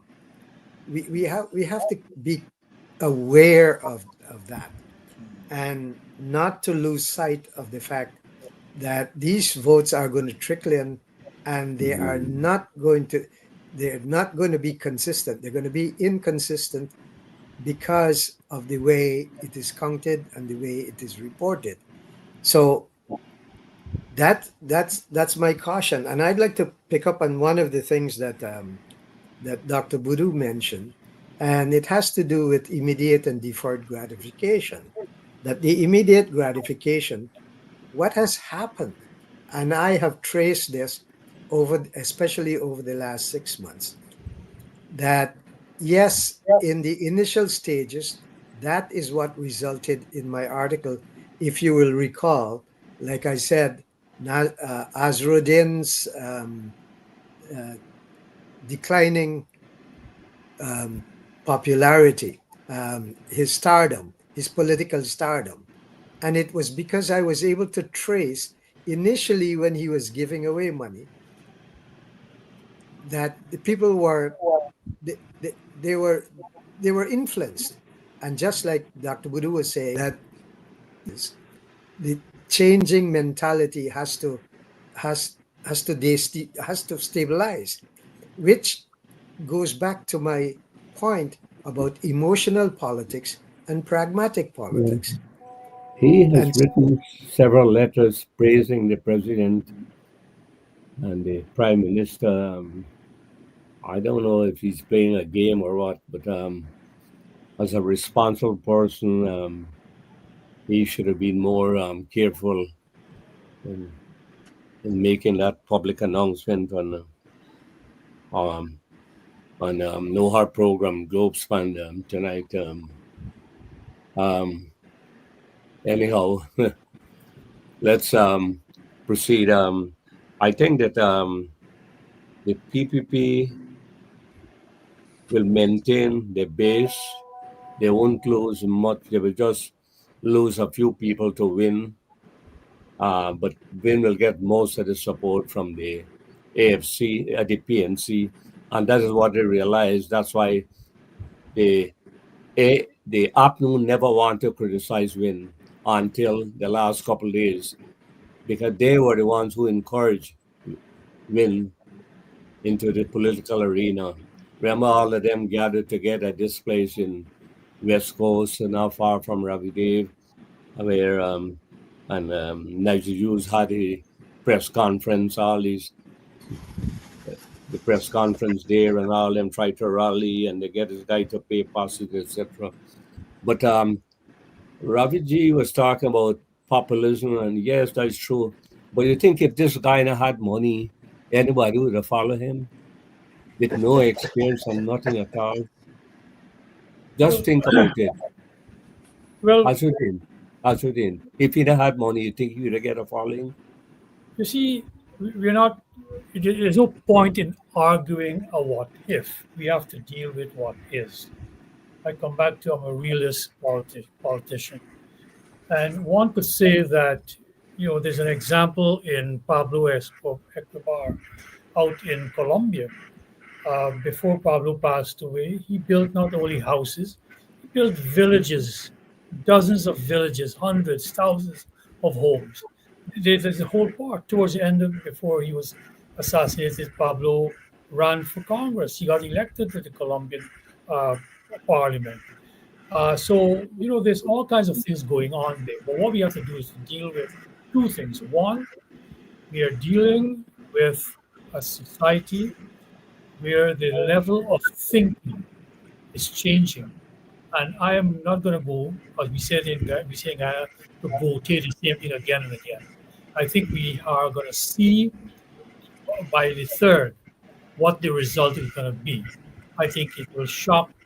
Well, I myself have been shocked up to now that Will could pick up these votes. So I've been forced for the past few months as to explain this thing. I'll tell you a story. I was coming up to New York about a month or two ago, and I ran into at the airport this guy Ramaya, who was with Roar back in the day. The flight got delayed for 8 hours. So I sat at a table in at CGIA, and Ramaya was telling me about the impact of this fellow, this win in Berbice. So he said, Ma, you are paying these people to come out to these meetings. He said, no, Ravi, people are coming out. And he's talking of indoor areas.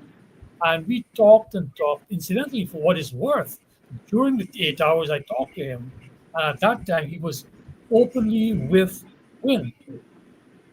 During that time, this guy Rose called him at least 6 times. They were in communication. I say no more. But what I then, after speaking to Ramaya, I had to cogitate because I know Ramaya wouldn't lie to me. He doesn't lie, but he wouldn't lie to me about that. He himself couldn't explain it. So I had to cogitate, and that's where I came up with this whole populist notion. And we can't say if he didn't have the money. He did, he does have the money, and he does have the money. And when you have that kind of money, it's not just paying scrape heads like Fata and Doggy.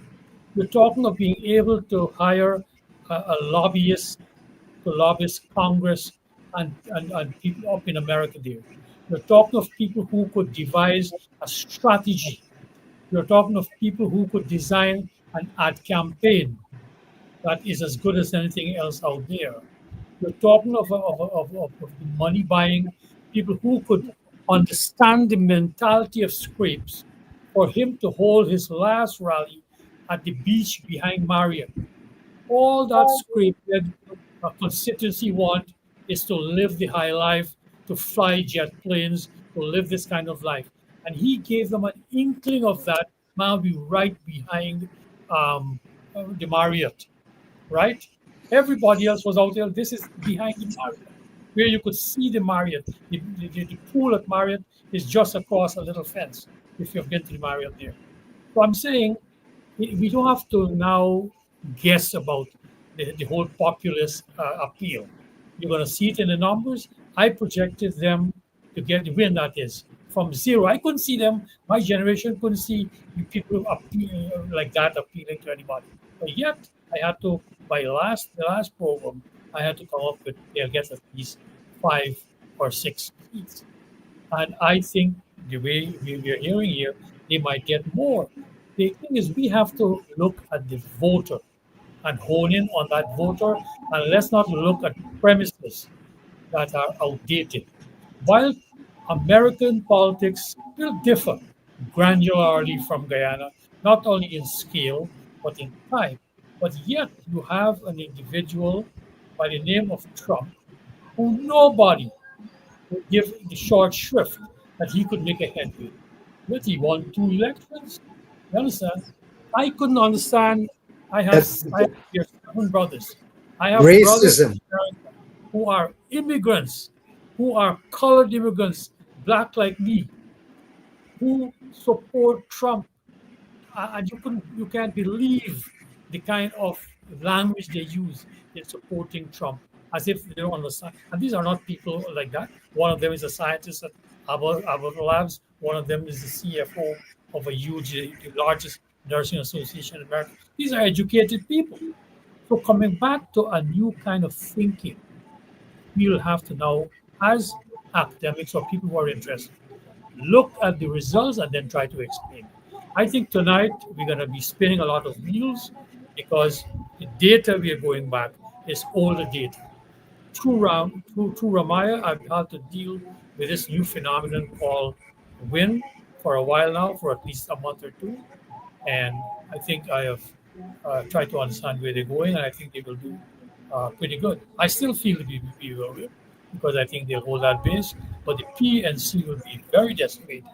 And my friend Nigel Hughes, who I always call a friend, I don't think they're going to come out with anything. I was thinking because we are a nationwide constituency, they might come out with one, but that'll be. So, listen, I'm going to have to go. I have some duties that come up to me at about 10 o'clock. Uh, and Tara knows some of those duties are. So I'm going to have to take my leave. I see Tara is getting some information, so I will hold on until he gets off the phone, and so at least let him acknowledge his number. Thank you, Mr. Dev, and thank you for putting that into perspective. It was what I was really trying to say. We will take some comments from our viewers at this time, and this one is for Mr. Ravi Dev. Mahabir Prasad says, I have a book out, The Reformer President, and a video on YouTube of the same name. I would like to promote the book in Guyana. Guyana needs president of that caliber. This one is from David Bagwan. He says, I believe the panel is not aware of the election process.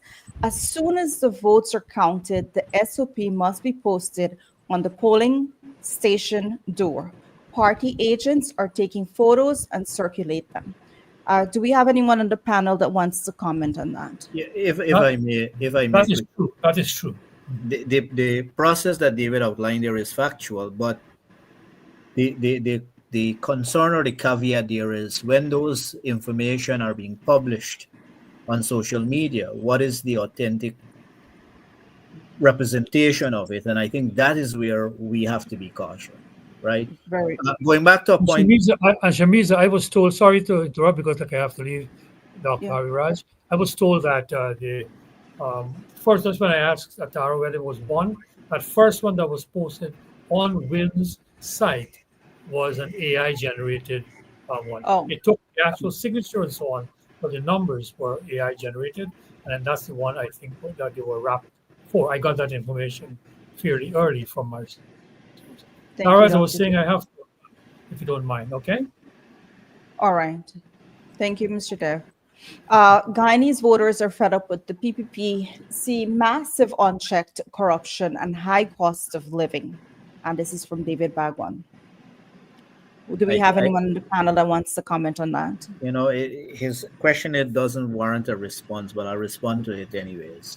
The fundamental thing is there. If there's corruption, let him bring the proof to justify that claim or allegation. And with respect of, on check, I don't think in any cross section of any democratic society these claims or assertion can be substantiated. Because if there's corruption of this magnitude, simple, bring them forth and, challenge the nature of what you perceive as corruption. So David perhaps is spinning his web and casting a net to see what he can catch. And it's an unfortunate statement. Thank you. Don Dickinson, the builder, says, good night. I think this panel comments about the Guyanese people, about what they're feeling is lost. Every Guyanese today is proud of Guyana because of oil, not the PPP. Were you proud prior to oil? Let me answer that quickly, and I'll use a point that Dr. Buddha made. He said about national pride. You could have any natural resources. What is the management, the vision, the policy that guides and transforms that for the common man? And that is what, those are important facets that governs a country. You can have, I'll use a very vague analogy. Take a dictionary and learn every word in it. Doesn't mean you're articulate in knowledge and language, right? So you have to put things in a systematic way, in policy, in vision. And if that was the case, if oil could have made persons attributed some level of national pride, what happened between 2015 and 2020? Oil was present then. So it has to be beyond just the natural resource or precious metal. It more so has to coincide with the policy, the approach, governance, structure, management.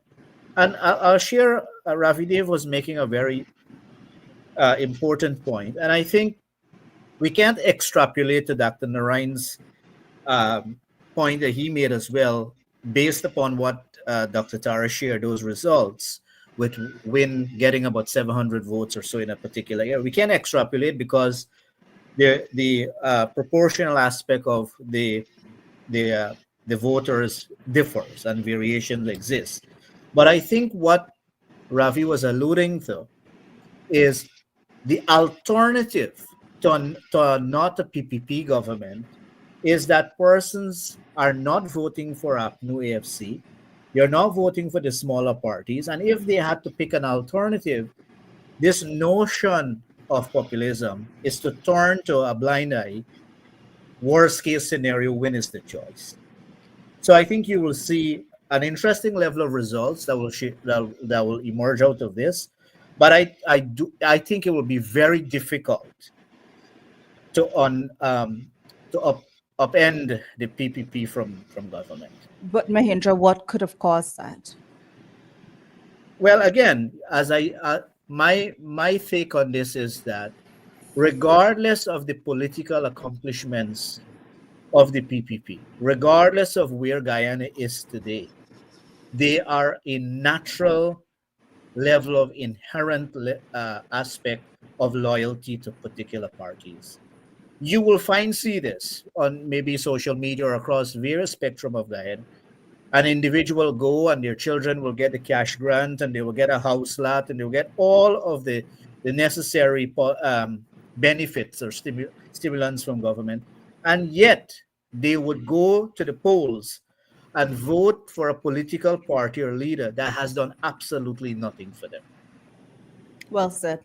This one is from David Bhagwan. He says the panel assumption is wrong. No political party can win the GOG without winning the Amerindians regions. Win, which is a political party, is winning in region 1, 7, 8, and 9. So maybe Mr. Bhagwan has information that we don't currently have.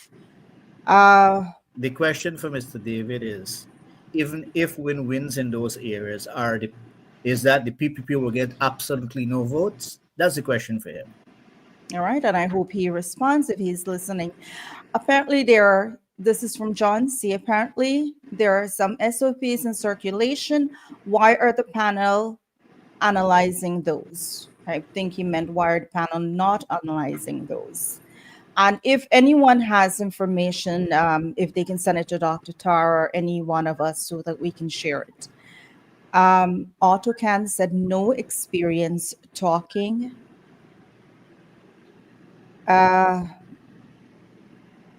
Okay.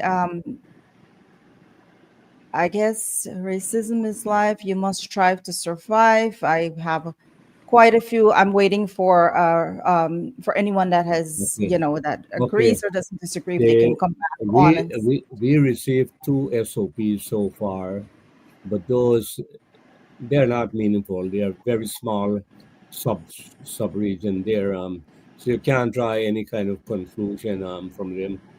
But I was told that the PVP, like all other parties, they did receive most of their SOPs by now. But they would have posted by law. They're required to post that on the polling station, etc. But whether they want to release that, people who work at the station, they will know that party agents, etc. But the copies of the poll, I was told, sent directly to the central command of the PPP, and they will look at it, analyze it, and but they can't say anything. They sign a code of conduct. Party members can share the SOPs because those are public documents. But whether they win or not, they can't declare that. They got to wait until GCOM make that declaration. Now, if there are other polls, SOPs that we get, of course, we'll make them. We'll discuss them and make them available. I was promised. They promised that they will send more if they get it. So I'm waiting. I'm just checking. So far, nothing additional. From what we discussed, those 3 small areas. I don't know what value that can add to this discussion. So we need a much large to cover large areas so we can make some generalization or make some inferences. But so far, it seems, from what I've been hearing from various sources, that APNU wins is doing better than projected or anticipated because they're eating away at APNU's support base. That's where they get most of their votes from. And APNU will become the casualty of that. And that's why some people are saying that APNU might end up with about 20, 21 seats, and we might get about 8 or 9 seats. That's what they're saying, but we got to look at the data. I had projected wins to get about 3 seats, but, since they're doing better in certain areas, we got to wait again. We see people are look at these fine areas and draw conclusions. That is not healthy. When you get 8,000 votes that say yes, you have a seat there. You know that for sure. But if you get a little vote more than the other person, yeah, you do better. It's very hard. You can't make that. And different regions got different population density, different levels of voting, etc. So it's difficult. At this point, we really can't. But we can go back to Professor Hariraj. Can you go back to the GCOM site and see if they post any SOPs? So far, the site there are 6 SOPs that they said was received. 5 from District 7 or Region 7, 1 from Region 6. Bartical area. And how much? One from Region 6, 5 from Region 7, and I think I missed another one somewhere. Six SOPs that they received so far. 5 from Region 7 and 1 from Region 6. My apologies. But that 5 may just be just part of Region 7. Yeah, just polling stations or SOPs from polling stations that they have received. That is why I agree with your point, Dr. Tara. We can't extrapolate a particular level of result from where we are here. Dr. Tara, if we may, there are some more comments that I do that is responding to Mahindra's comments. So, Shamisa, before you do that, I just want to take my leave, right? Okay. And I want to say thank you, guys. Very interesting discussion. And thank you, Professor Voodoo. Following results. Good evening. Take care. Bye-bye. All right. Thank you. All right. So Mahindra, this is from David Bowen. It's in response to what you said earlier. I submit, I'm not casting a net. I'm sure you heard the various video release on the corruption. Once there is a change of judge, you're a minority. I think I read that one. No, Mahindra is speaking very biased toward the other parties. I said win is winning in those regions. I never said that the PPPC is not receiving any votes. Again, the information is preliminary, the data. Whether Mr. David has information that we don't have, my point still stands. Thank you. The rationality of the data is very preliminary, and we cannot pronounce on that. Well, my question to that person is that if you have valid information, why not present it and let us know what they are? Precisely. Why only hide behind what you think? And I will challenge that fella. Hey, this is Narayan Prasad. Come forth, bring the information, and then I will agree with you. You just cannot make comments without validating them. You either can continue on your track of what you think, and that is fine. You're entitled to your personal views. But here we have to deal with valid information.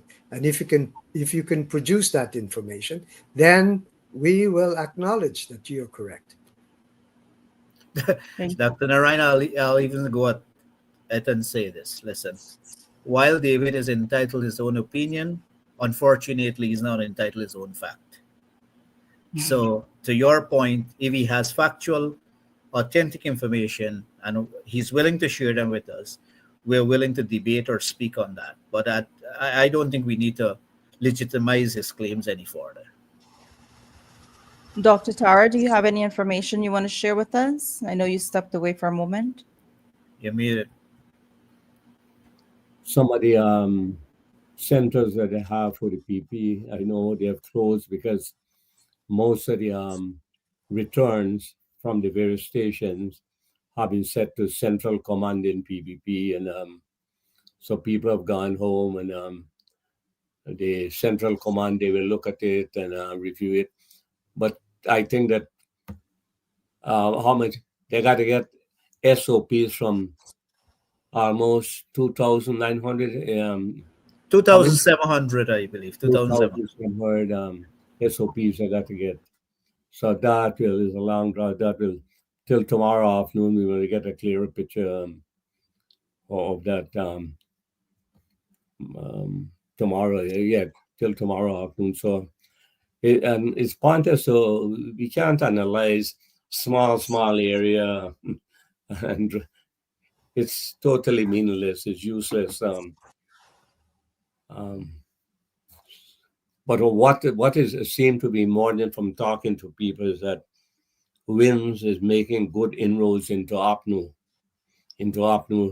base, and APNU will lose quite a few seats. I mean, Ravi Dave said that before the data come out, but now it seems apparent that WINS will win a lot of seats. It's a scenario like what happened in 2006 when AFC just emerged on the scene and people were fed up with the two parties. AFC come and get 5 seats, and all the 5 seats were at the expense of the PNC because the PNC was very vulnerable then. Corbyn was the leader, and people were fighting him in the leadership position. Same thing now with the PNC; they're very vulnerable. Norton lost a lot of top, good, qualified people, moved over to PPP, and some went to AFC. And then he himself is not too much of a likable person. He ain't got charisma. So that drove away people from him, with that type of person, you can't endear you. And we know the importance of likability and charisma in politics, Right. in conjunction with the policies, etc. So, Dr. Tara, I don't want to be preemptive, but I'll say it this way.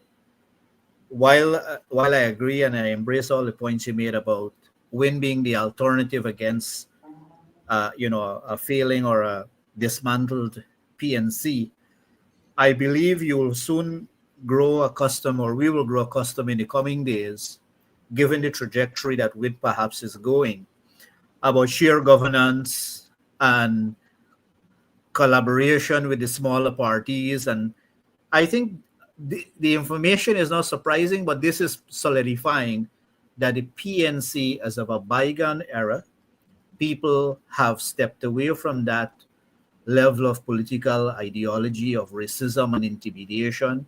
I think, as I said before, WIN is the alternative against the PPP. So whether you may have persons that rightfully know the PPP is taking Guyana forward with particular measures and policies, by nature and virtue, because perhaps these persons were PNC strongholds, they just basically said, listen, I may not like Norton because of his approach, his leadership qualities, or PNC basically fall apart itself. Look at the persons that left the party. So the alternative is, hey, we don't want to support the PPP. What is our best alternative? Is this notion of a new dispensation with the WIN party. So again, I believe it'll be very difficult to upend the PPP from government, from the executive government. But the trajectory that we're headed is that obviously WIN is making inroads. The inroads to where and to whom is very important. And I think, the results, as we all agree, is very early. We can't cast or make any level of extrapolation from it. I don't think it's going to surprise us in one way or the other. And I think it's a learning experience whether the PPP, when the PPP is victorious, I would say, as to how to basically strategize their next campaign, how to strategize their messaging. And that's, I think, a messaging that Shamis alluded to. How do we connect to the electorate? Well, let me say I'm not saying that Win will replace if Apnu.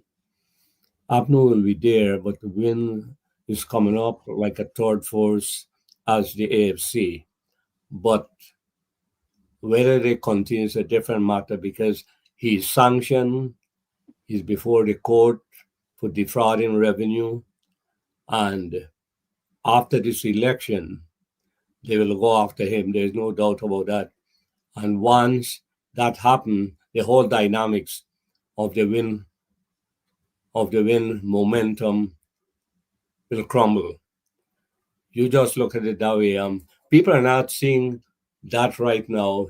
They must see win, etc. But he got a lot of baggage going in.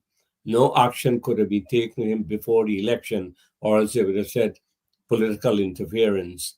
So they're waiting after his elections. He's sanctioned. Remember, the American ambassador said very clear they will have problems to deal with a sanctioned person going into parliament. And then he got the PP already said the PP government they have loads of information to indict him, but they can't do anything after the election. So how long this rally goes on, it won't be long, I can say, after election. They will fade away just like AFC. The reason why it's good to talk about populism. Populism can work if you got a good, solid leader with leadership skills who are experienced, not somebody who's inexperienced like this guy and don't even know anything about government, got a whole set of script head around him at work, and put him, it's real. And you guys said it, Guyanese population are very educated, the voters are very educated and smart. Why would they do that then if they're so smart? To take somebody who never got no experience, never worked in government, even can do a proper speech, um, and to manage a complex country like Guyana with so many issues now, it's really mind-boggling. Okay, Professor Narayan, your comments. Well, Doc, it is well-known fact that newness appeals to people. This is the new kid on the block. And so therefore, initially, people were willing to listen and to give him a chance.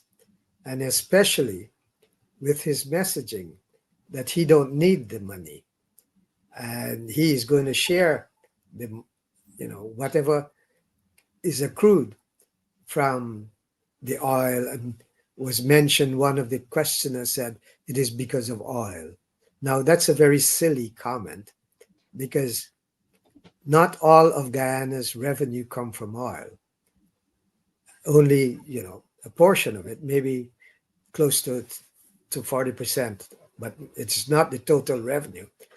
And for Win to make promises, if you look at how Win began to politicize itself, it was mainly in the black areas. And while it might be uncomfortable to say that, that's the reality. One should not be discomforted by the reality of the situation. You either Yeah. you Go either ahead. stay within that situation, and then what are the methods used to influence the people?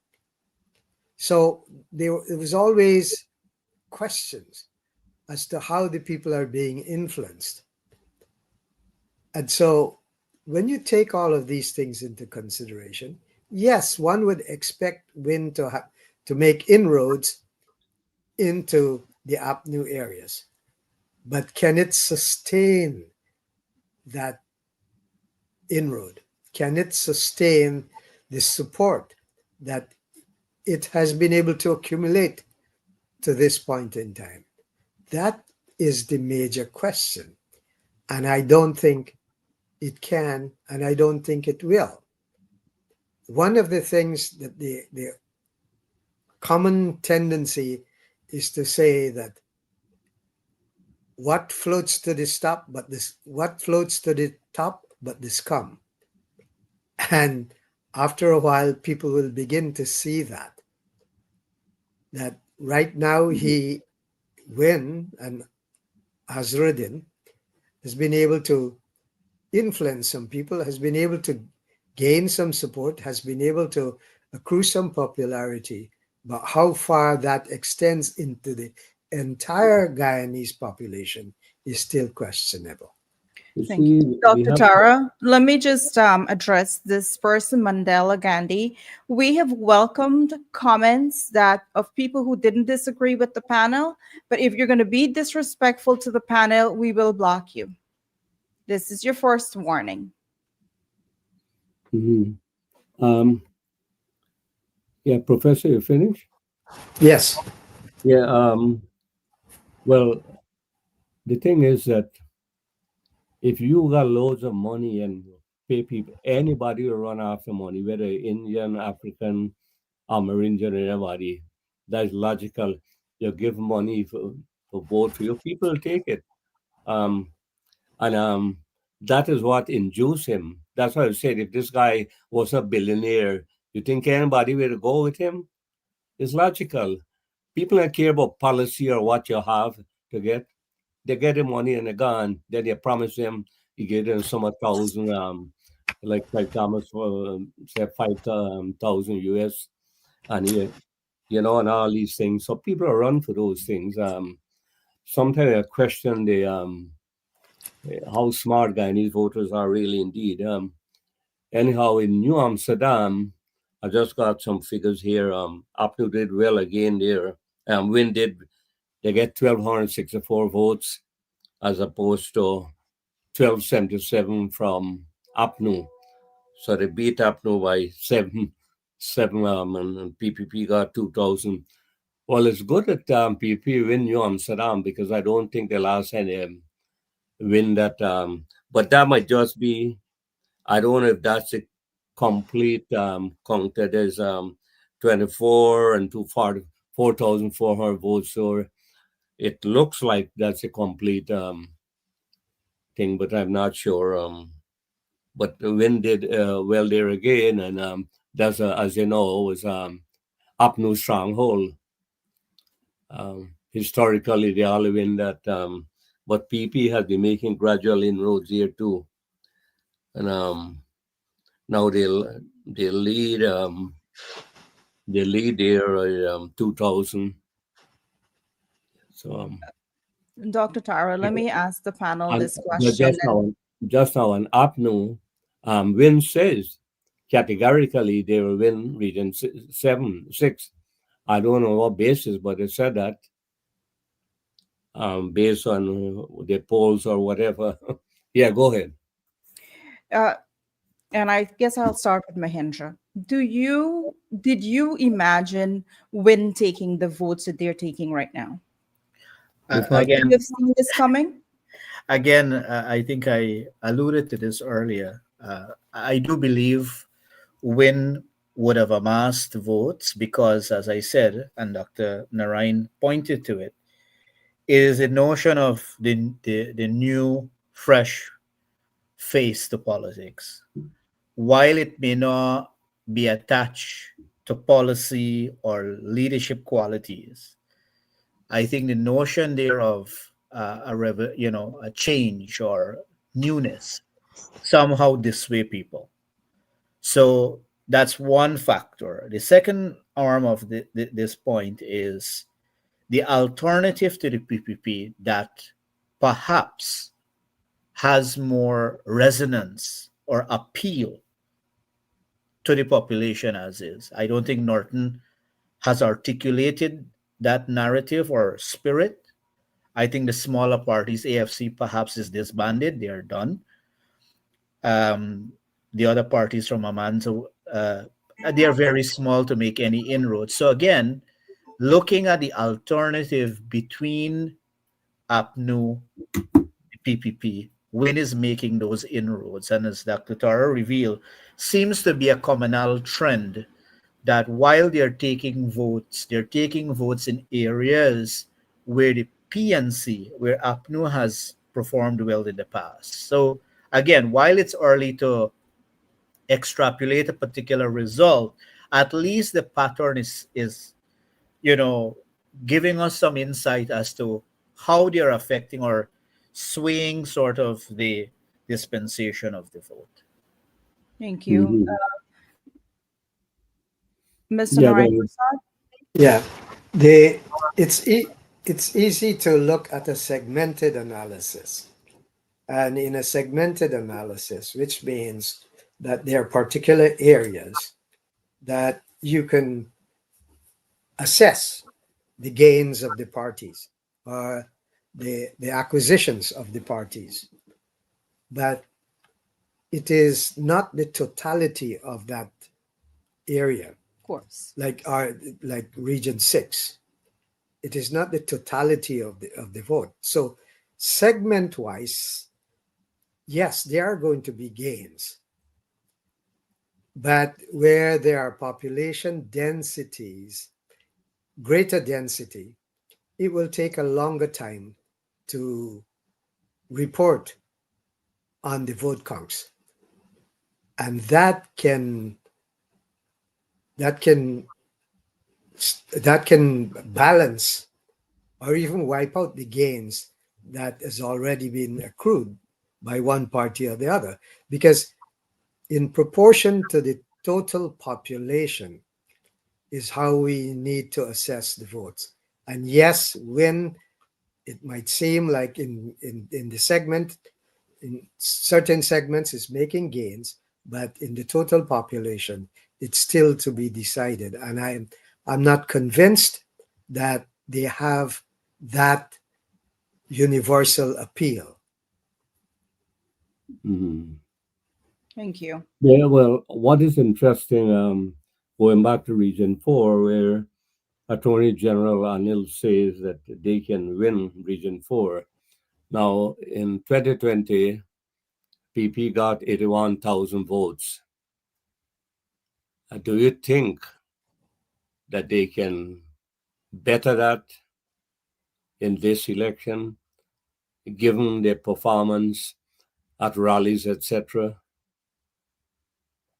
Professor Mahin, what do you think? I believe they will do better in Region 4 because, as I said, the appeal from APNU is pretty much lost. I think Norton's approach to the politics and to the maybe the loyalist of the PNC is not there.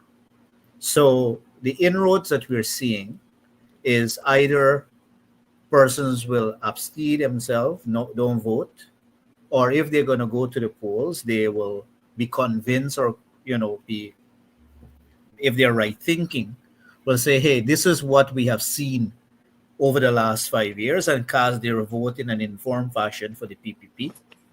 Or they will say, listen, I'm not a PPP person. I'm a PNC, but I don't think PNC has the appeal, don't have the leadership that I would embrace. And that is maybe the grounds to some of the things you're saying, Dr. Tara. What would motivate someone to vote for it? I believe it's that gap.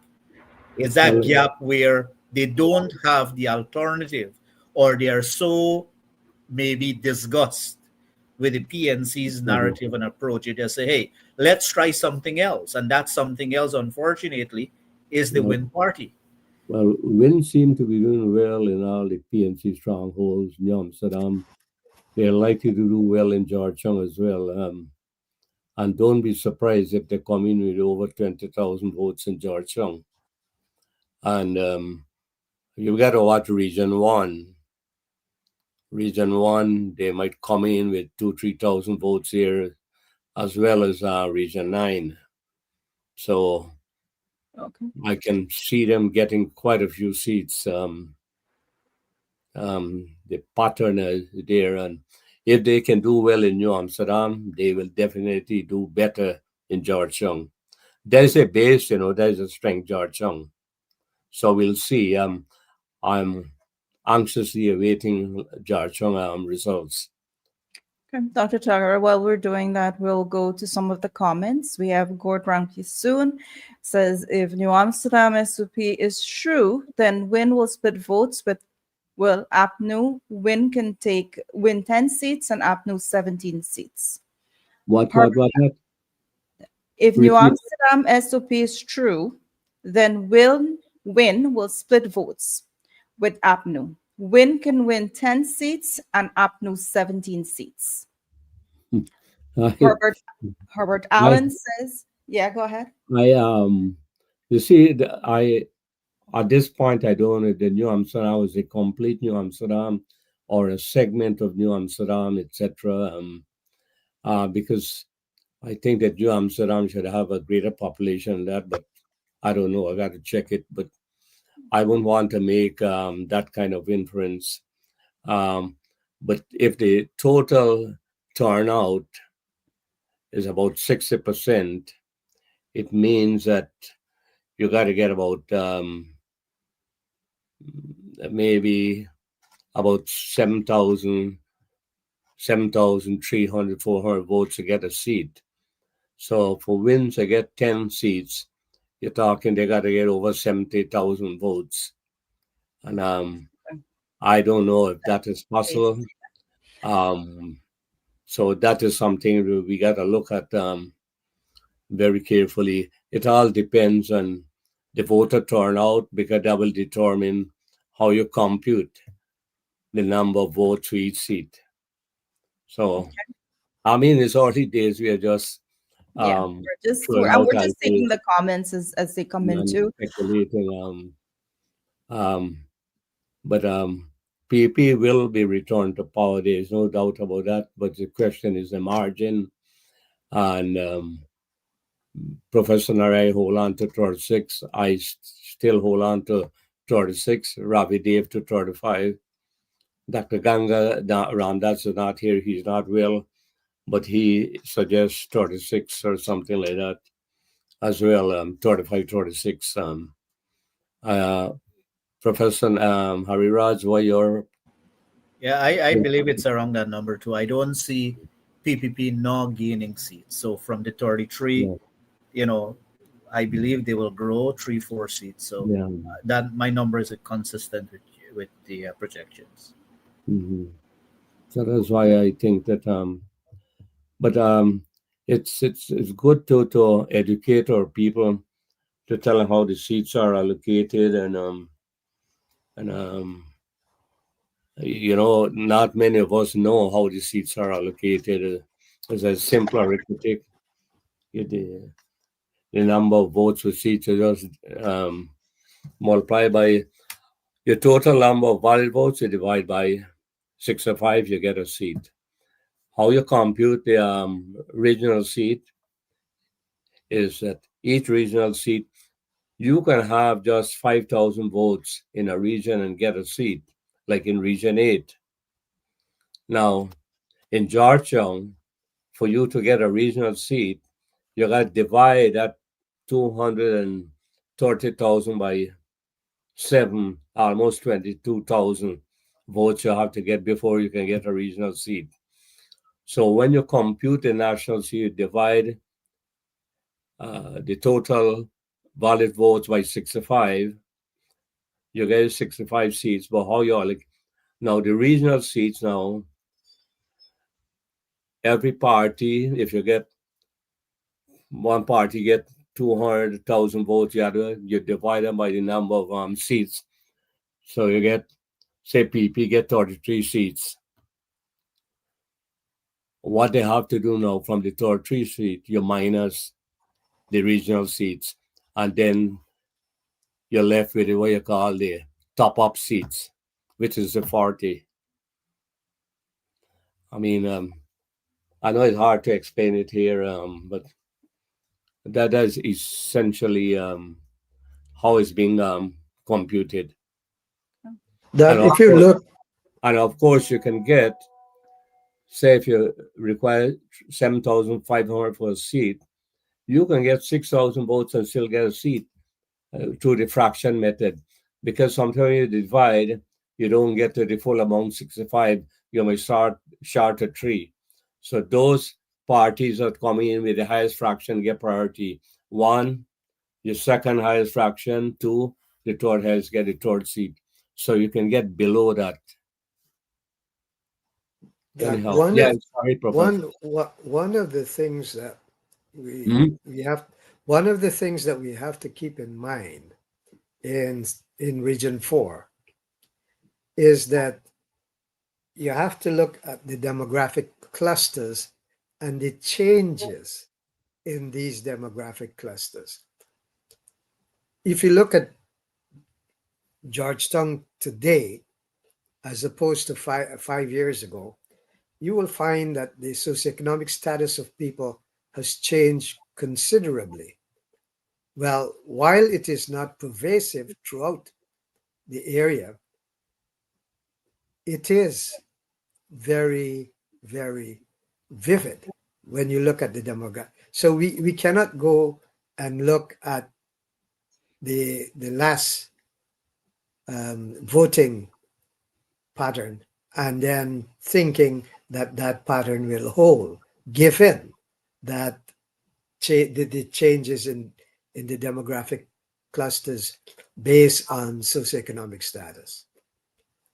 And I think that the PPP, because of that, I think the PPP stands a good chance of probably barely eking out a victory in Region 4. Hmm. Yeah, well, that's true. The demographics might change, but it might work in favor of the PPP. It might not necessarily work in favor. We don't know. We'll know later, probably tomorrow, how that turns out. But the last local government in 2023 showed that PPP has made some important gains in Georgetown when they previously had only 2 seats in the city council, and they got about 8 or 9 now. So they have gone a far way where they have made inroads into the PNC, some of the PNC stronghold within the city. But now with the emergence of Win, they might have taken over those spots that the PP had. Well, I don't know how that will play, but I know that Georgetown is a stronghold of Win, and because a lot of people work with them, they give them a lot of money, and the money circulating a lot there. These people got endless money. I don't know if the money will ever end. So, and then Okay. money, money will override everything, policy, everything in politics, man. Simple as that. Don't underestimate the role of money. I've been saying that over 3 months. I wrote the president and the vice president telling them money, this guy got money and it's hard to stop him. But nobody was talking about that. They only talking about sanction and this and that. And yeah, Professor Mahin, you want to comment? Well, well, one of the tenets in economics is that people respond to incentive, and is money is perhaps the incentive that we're seeing in the polls here. I still hold true though that I believe in my humble view, the Guyanese population is not that naive, and while they may be stimulated, or some of them may be stimulated by or induced by money, I think they are voting for a larger perspective of governance that I don't think money can justify, because we saw how well and rich Venezuela was. What happened to Venezuela? Mm-hmm. We have seen global leaders across the world. They are wealthy and maybe viewed as untouchable. But when the arm of the law, the arm of you know democratic aspect reaches out, then you have to answer to that call. So what I believe, and Dr. Rafidev said it well, we have to look at where we are, right? So looking back at maybe what he had done with the campaign and motivating people, it's a reality that we have to now live past. We have to look at how Yeah, has this affected the voters' yeah, outcome, and yeah. how does that affect the country going forward. There's another area here. Sorry to cut you. Go ahead, go ahead. I just see another area where APNU 1, AFC none, PPP 124, WIN 24. Um, it seems so dark. I don't know which area this is, but it's coming in. But PP is holding its own. There's no doubt about that. And they will win the election, as I said. But it's very hard to predict what's going to be the margin now.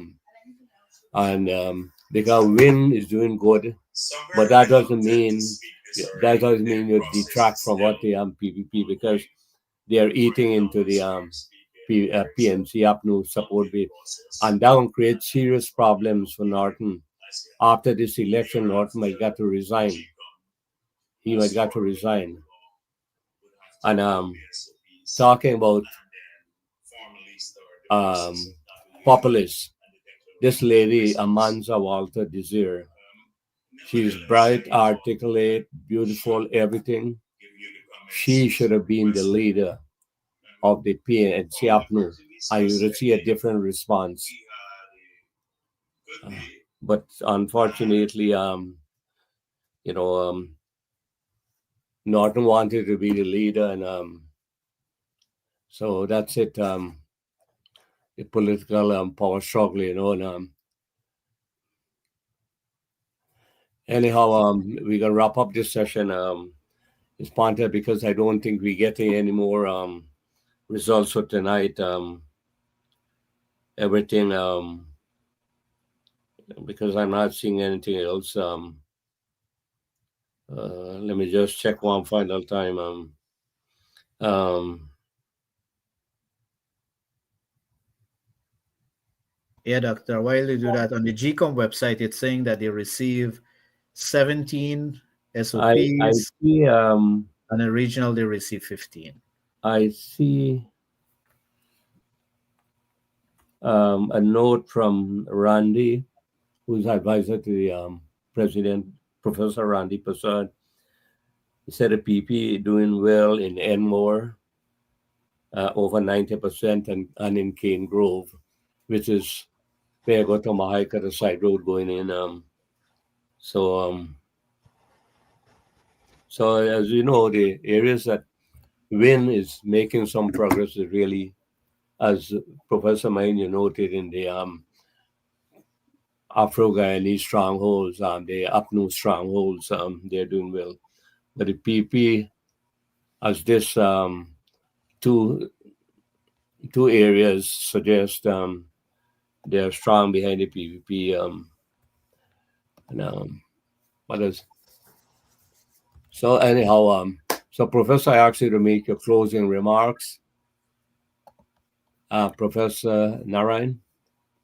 Yeah, yeah. While it is too early, we have to be aware that the losses, APNU losses, could be gains for Win.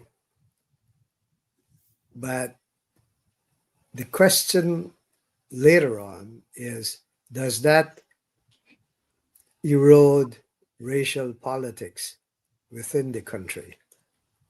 Because the APNU supporters are basically Afro-Guyanese, predominantly Afro-Guyanese. And whether that will translate into gaining seats by the Win, I think is questionable.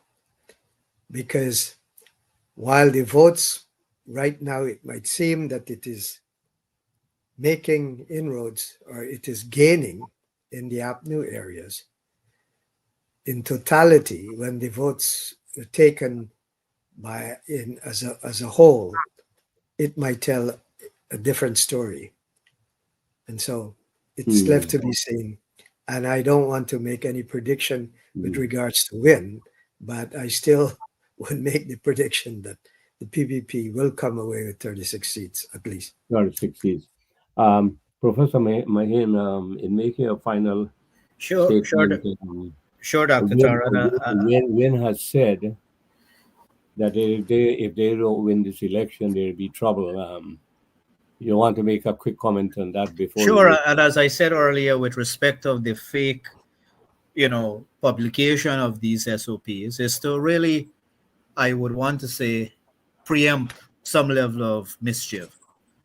And if you look at it, the same messaging and narrative emanated from Norton as well, as to not accept the result of the election. So Mhm. we know their tactics, we know their playbook. I think Guyanese reject that notion, but again, we don't control the mischief that they can create and they can do. Mhm. Where we are now in the political sort of sphere and election is behind us is to await the result. One of the important distinction to make, Dr. Tara, is if we look at 2020, we had about 661,000 voters. This election, you had 757,000. So while we spoke about lower turnout, a particular level of trend going towards win, you had a 14% or so, 96,000 increase in the voters. So where the AG had spoken about a possibility of winning in Region 4, it is possible, it's feasible. And here is where I don't think we shouldn't be uneasy that Win is making the inroads. As I said, they're making inroads in whose camp? And I think the camp that they're making inroads to is the camp that has lost relevance altogether. So I think, as Dr. Narayan said and you had articulated, PPP will come out victorious. I say that in my humble view. To what extent of the number of seats, we all think they will gain some seats. On the other spectrum of the parliament, what level of configuration APNU and Win will have, that is yet to be determined. But one fundamental point I'll make in closing, and you alluded to it, is Amanza being the perhaps should have been the PNC candidate. And I think the PPP, if I recall, the Attorney General had called for a competent opposition. And I think for us to be a mature country, we need a competent opposition that can embrace policy, that can really stand for the constituents that would have voted for them, to really mobilize Guyana forward. So I strongly believe that it's very early days to call any side, any direction of the elections, but in my humble view, believe it will be very difficult to unset the PPP from their trend of 33 plus seats and regaining control of the government in these elections. Do you see the smaller parties making any seats? I do see that, obviously, as we are seeing, Win is the new ideology of politics, perhaps for some individuals. So I do see on that front, you'll, as I alluded to earlier in the program, you may start to hear this notion and narrative amongst the smaller parties around shared governance on some level of collaboration. And I think there's a lot of things for them to gain, as the vice president has said. We don't know perhaps what's going on behind closed doors, because it seems if you're picking the battle to beat, the battle to beat is the PPP, and whatever cause it comes at, I think the other parties are prepared to do that. Okay, thank you. Shamisa, over to you. Uh, Listen, over the last few months, we have sat on this panel and it's been said over and over that the PPP has to be careful, right? Whether it's campaigning or whatever they're going out there doing. We've said it over and over. Dr. Taria and I have shared this many times offline about how we feel about certain things. Tonight, the results, even though they might not be, a projection of what's to come in the next few days, it is something. The votes that Win has received is an indication of something that our people are trying to see. And I agree with both panelists right now. The PPP will come out victorious, but I think it's important for us to listen to our people as we get back in there, as PPP gets back in power, to listen to their people. There are people who might have different sentiments that they share. And it's important to go back to, these are the people who vote for you. And even if they don't vote for you, it's important to get the people idea of what they want to see in the country. And you have your manifesto and you do what you have to do, but the people voices should be heard and should be able to incorporate into your party's plans for the future. And I think tonight is one of those things. And the following days to come, we'll see the same thing, right? The numbers tonight are not magic numbers. They are what people said tonight of what they wanted. So that's something to keep in mind going forward. With that said, I hope that, there is peace among our people in the country and that we can do what is right. Thank you very much. And thanks to all the panelists, Professor Mahin, Professor Naren Prasad, and I know Professor Boudou and Raviji left us. And thank you. Good night. Thank you, everyone. Thank you to all of our viewers for taking the time to be here this evening. To our panelists, thank you for taking the time to be here. Until next time, I am your host, Shamiza Ali, and this is the Guyana Dialogue. Good evening, everyone. Good night, gentlemen.